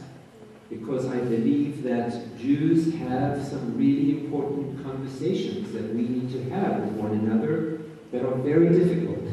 And I want to honor the folk who came here this afternoon, I guess it is today, right? Who came here this afternoon to hear. I'm not sure it would be so easy for me to go to a similar event from the other side. And I want to honor their presence here, and their concern, and their rage, and their questions, all of them. I want to honor it. And when you asked earlier how I would deal with people who are going to be very upset if I say something who are close to me, I would want to listen to them as much as I could to really listen to them, but still to act, but still to listen to them and to hear what's on their heart.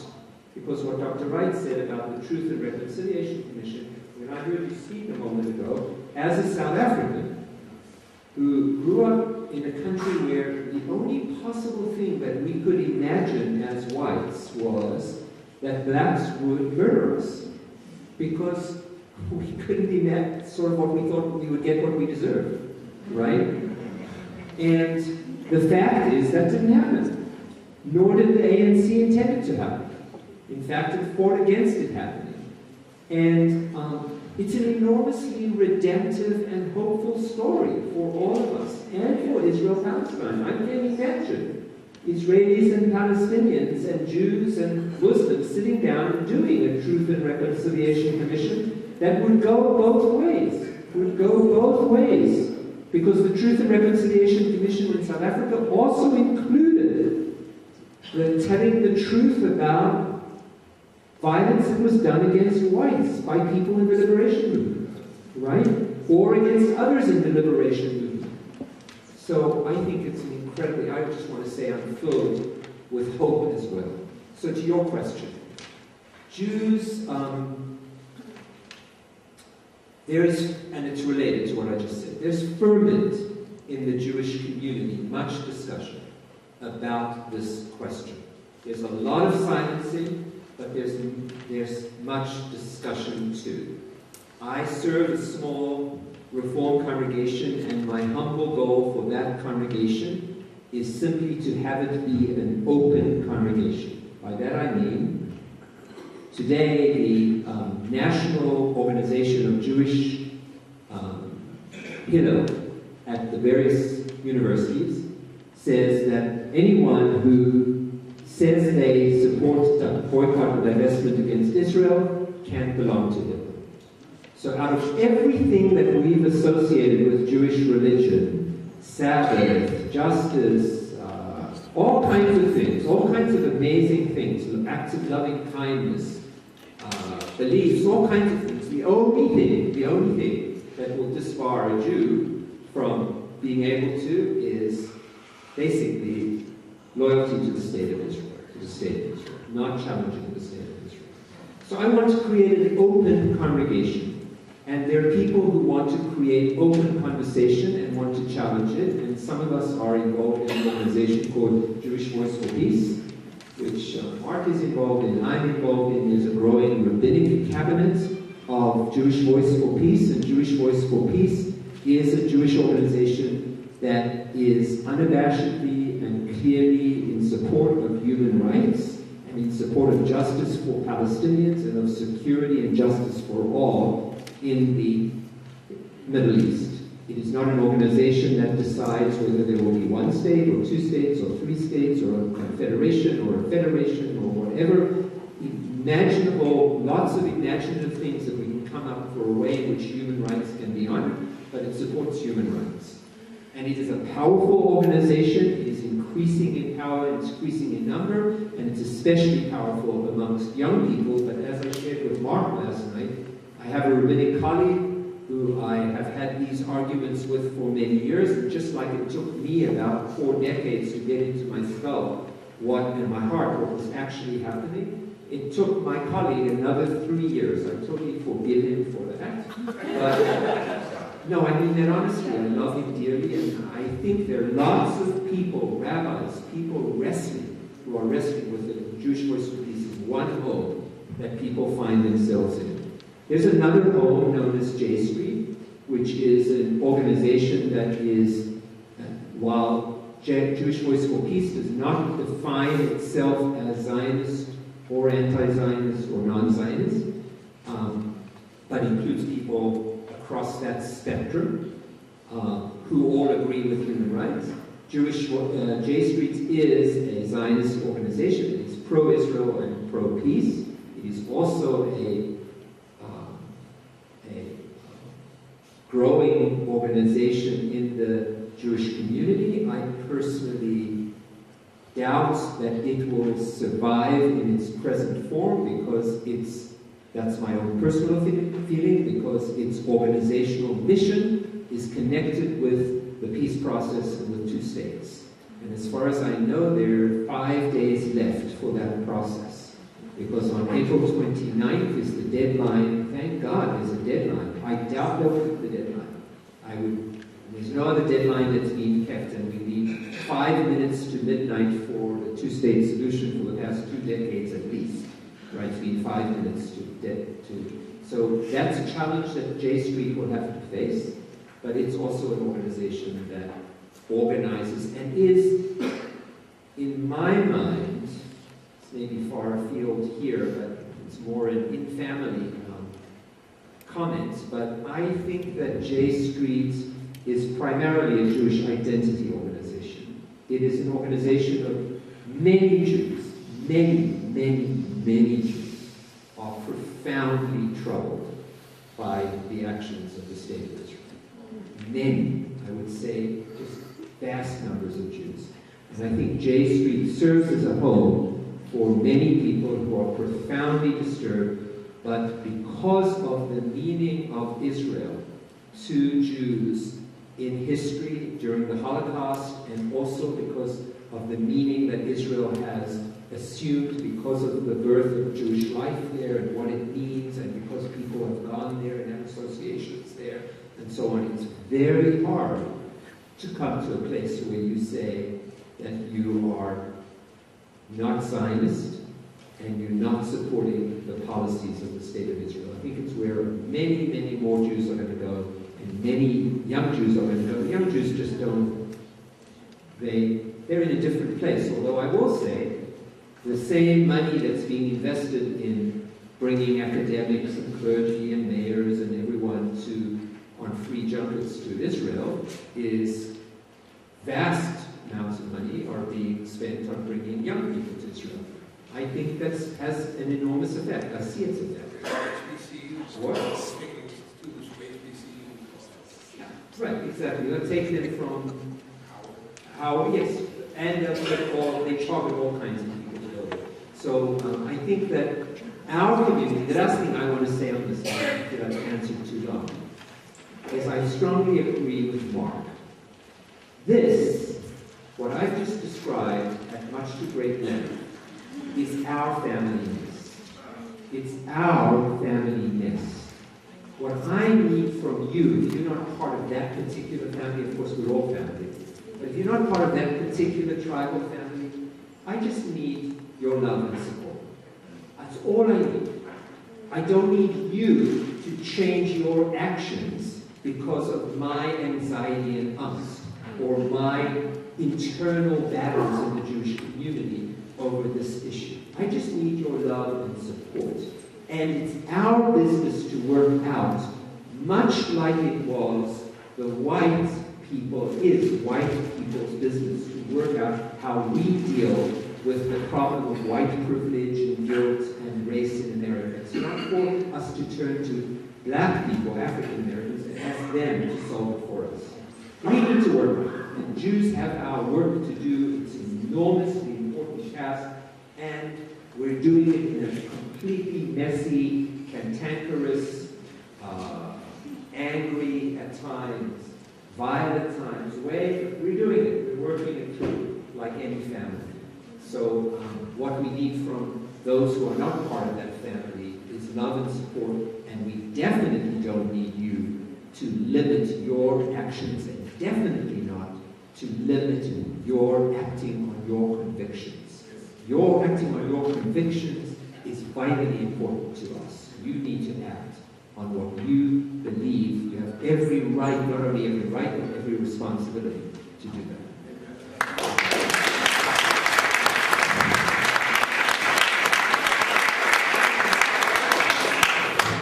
Hello, thank you.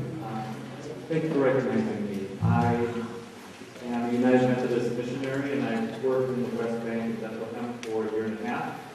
And I'm interested to get your reflections on, as someone who was in contact with Israeli military personnel in a variety of situations, I'm interested to hear your reflections on young Israelis who are refusing military service and standing, in my opinion, standing up to a culture of militarization.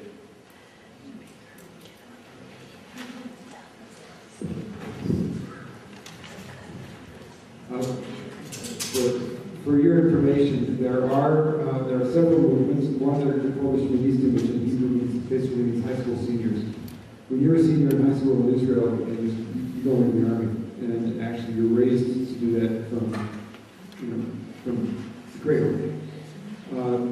For an Israeli teenager to take a stand and say, "I'm not going," is a really, really big deal. It's almost like getting up and saying, I don't believe in my country. I don't believe in any of this. It's a huge thing for them to do. I don't know the numbers. They are a minority. Just like the soldiers who have refused to serve and are now part of an organization called Breaking the Silence, where they're giving testimony about what they did as occupiers. Just like some of the old men who fought in the Haganah in 1948, who are now, and it's heartbreaking and it's staring, they're coming forward and talking about what they did, which were war crimes. So, there are such people in Israel. They are a small minority. At this point, they have no political power, and they are on the verge of becoming almost outlawed because of a lot of laws that are trying to get through the Knesset now to try to suppress those voices and to delegitimize and marginalize them. So, I mean, the short answer is, these kids are awesome. They're amazing. And they're fighting for themselves, for their self-esteem, for their hearts. They're also fighting for their country. They're trying to save their country. And so my hat is off to them. They need our support. And the only way we can support them is to hear their voices and to remember. And think of them. Think of them. And think of the vast majority of Israelis who are terrified, who basically buy the narrative and the stories that their government is giving them, which is a lot about fear, and a lot about us and them, and a lot about the fact that we built that wall to keep you safe. And they buy that, and they mostly have their heads in the sand and say, I just want to have a life. I don't want to think about Palestinians. I don't want to think about the reality of what my country is and what's happening. Think of them with compassion as well. They really need us to do what we need to do, which is to bring Israel, whatever it is to become, back into the community of nations. Because BDS is happening. This is what I told Israeli friends of mine. I saw them recently when I was in Israel. I said, it's coming. It's coming. Israel is becoming increasingly isolated. You're going to be boycotted. You're the next South Africa if you're not already.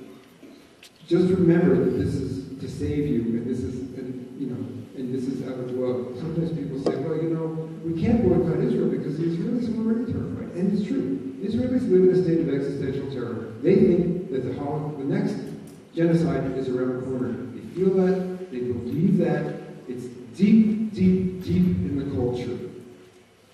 And now we're going to isolate them and boycott them, and not let Israeli academics come to conferences, and not let Israeli sports teams and dance troops perform, in our cities, and do all of that stuff.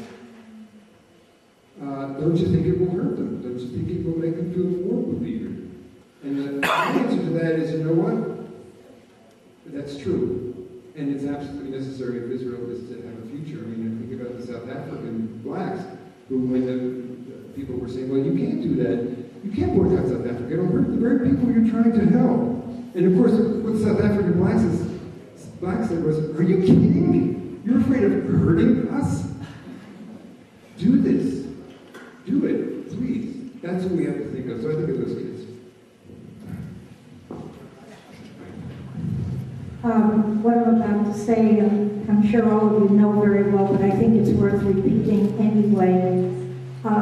Hitler didn't ask people whether they were Zionists, Orthodox, secular Jews, or whatever. If you were Jewish, you were Jewish, and they wanted to be done with you.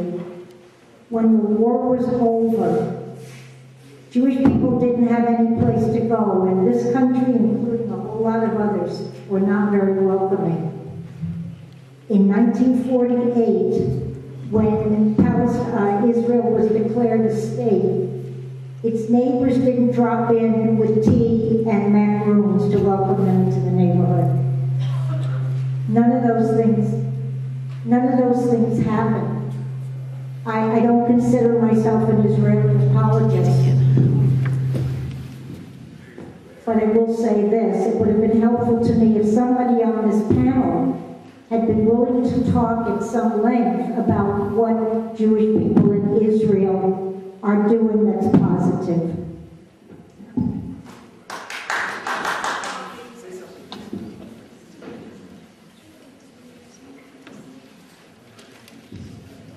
I thought that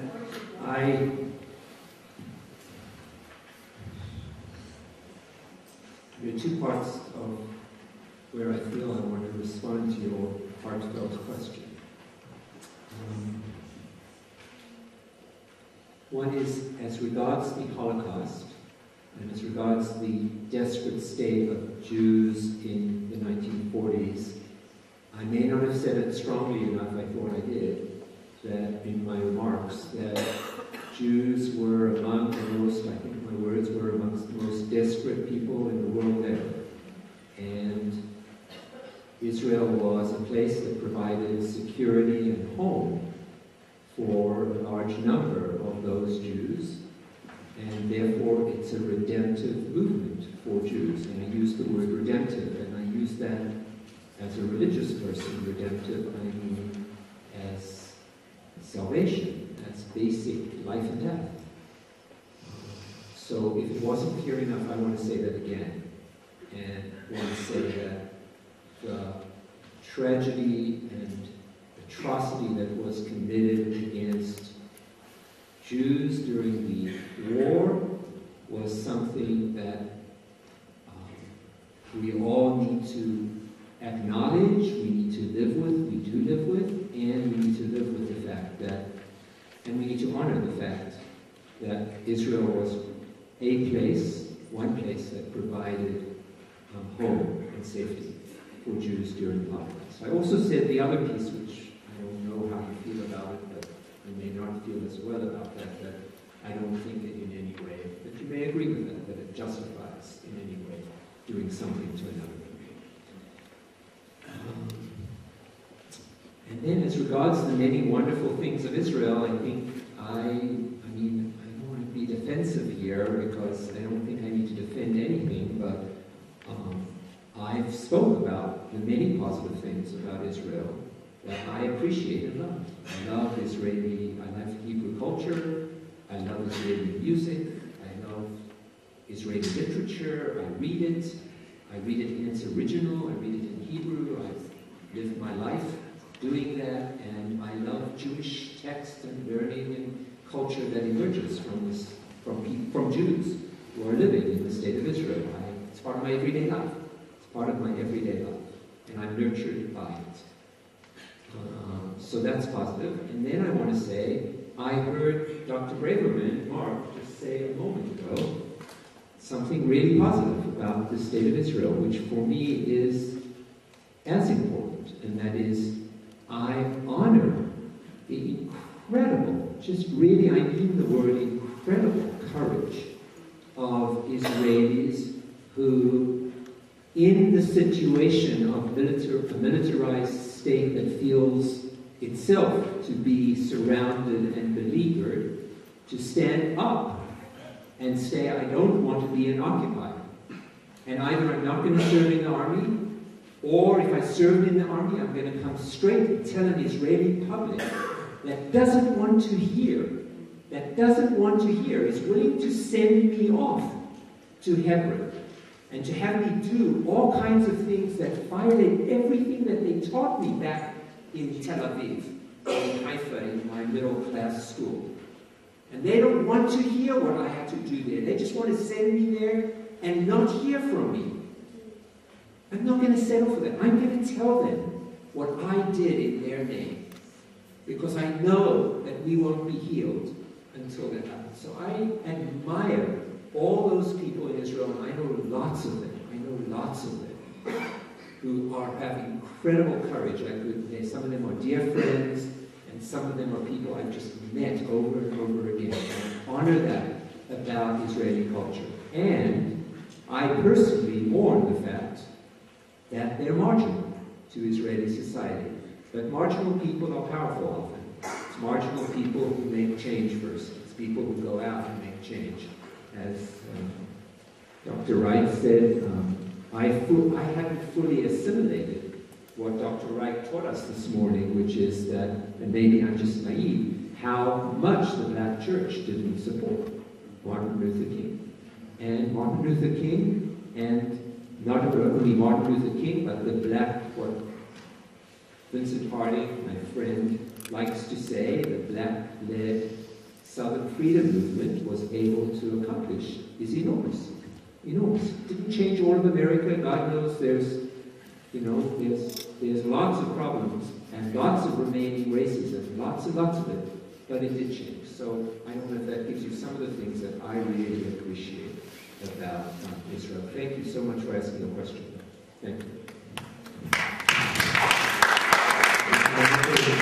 Thank you for your question, and I share your feelings, and I pick up on that reluctantly for a minute because I know it's the last question. I would rather you left with Brian's voice because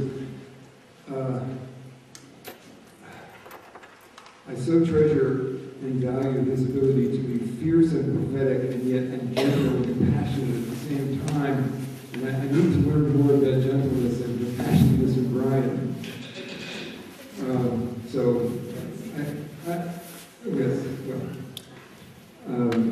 I learned from him, and thank God for him, because he is a very important way that I continue to be a witness to the Jewish community here.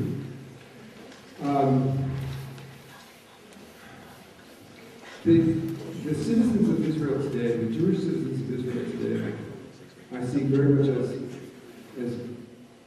it's a wonderful society that was supposed to be built in Israel. And there are many, many things about Israel that are amazing.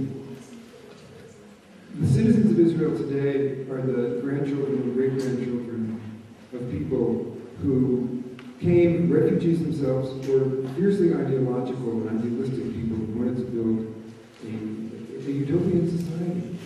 They did not know that they were being inducted into a colonial settler movement that basically was going to be guilty of war crimes. They did not know that. They deserve better. They deserve a decent society. And my dream, and I believe that it will happen, is that there will be, and it's the American dream, isn't it? We start to see that here. That they will live in a diverse, multinational, multi-ethnic society with the Palestinian people and everyone else who cares to join. It will be a wonderful world. That's my dream and that's my prayer, and I expect to see that happen. Unfortunately, that is our last question, but as we know, this conversation not only can continue, but needs to continue. And so I would encourage us to go from here, to keep this alive, and to keep on learning, to keep on sharing, and to remember that it is truly all of us together that are going to be able to right the injustices of the world. I'd like to thank you, Melanie May, and certainly for Jean Zaru. We can all give Melanie a hand.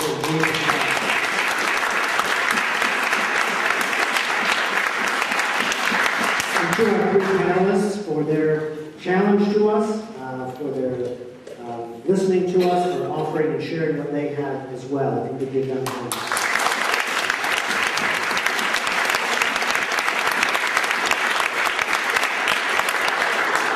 certainly to all of you. We cannot have the type of discussion that we need to have with all voices heard, respected, and listened to without all of you willing to come, to engage, to be honest, to challenge each other. And so I ask you all to give yourselves a hand as well.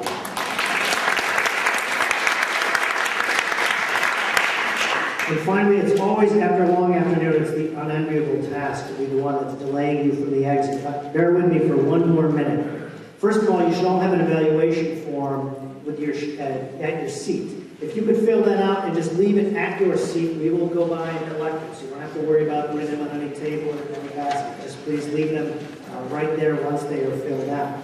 I'd also remind you that this evening at 7 p.m. at Eden Baptist Church, which is at 75 Genesee Street, Dr. Wright will be preaching the African American Legacy lecture. And so we would encourage you to join us there for another challenging moment, a slightly different topic, but still within our Kairos theme.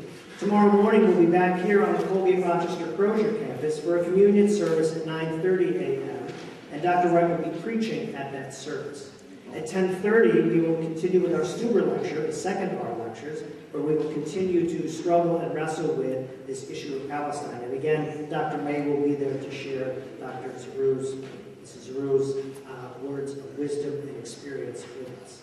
Finally, we have on the back table a card that is a save the date card for the fall. Yes, we're already thinking ahead to the fall. So our fall lecture series as well continues on with our general theme of Kairos, but focusing on social justice. And our theme for next fall is from Amos, but let justice roll down like waters and righteousness like an ever-flowing stream.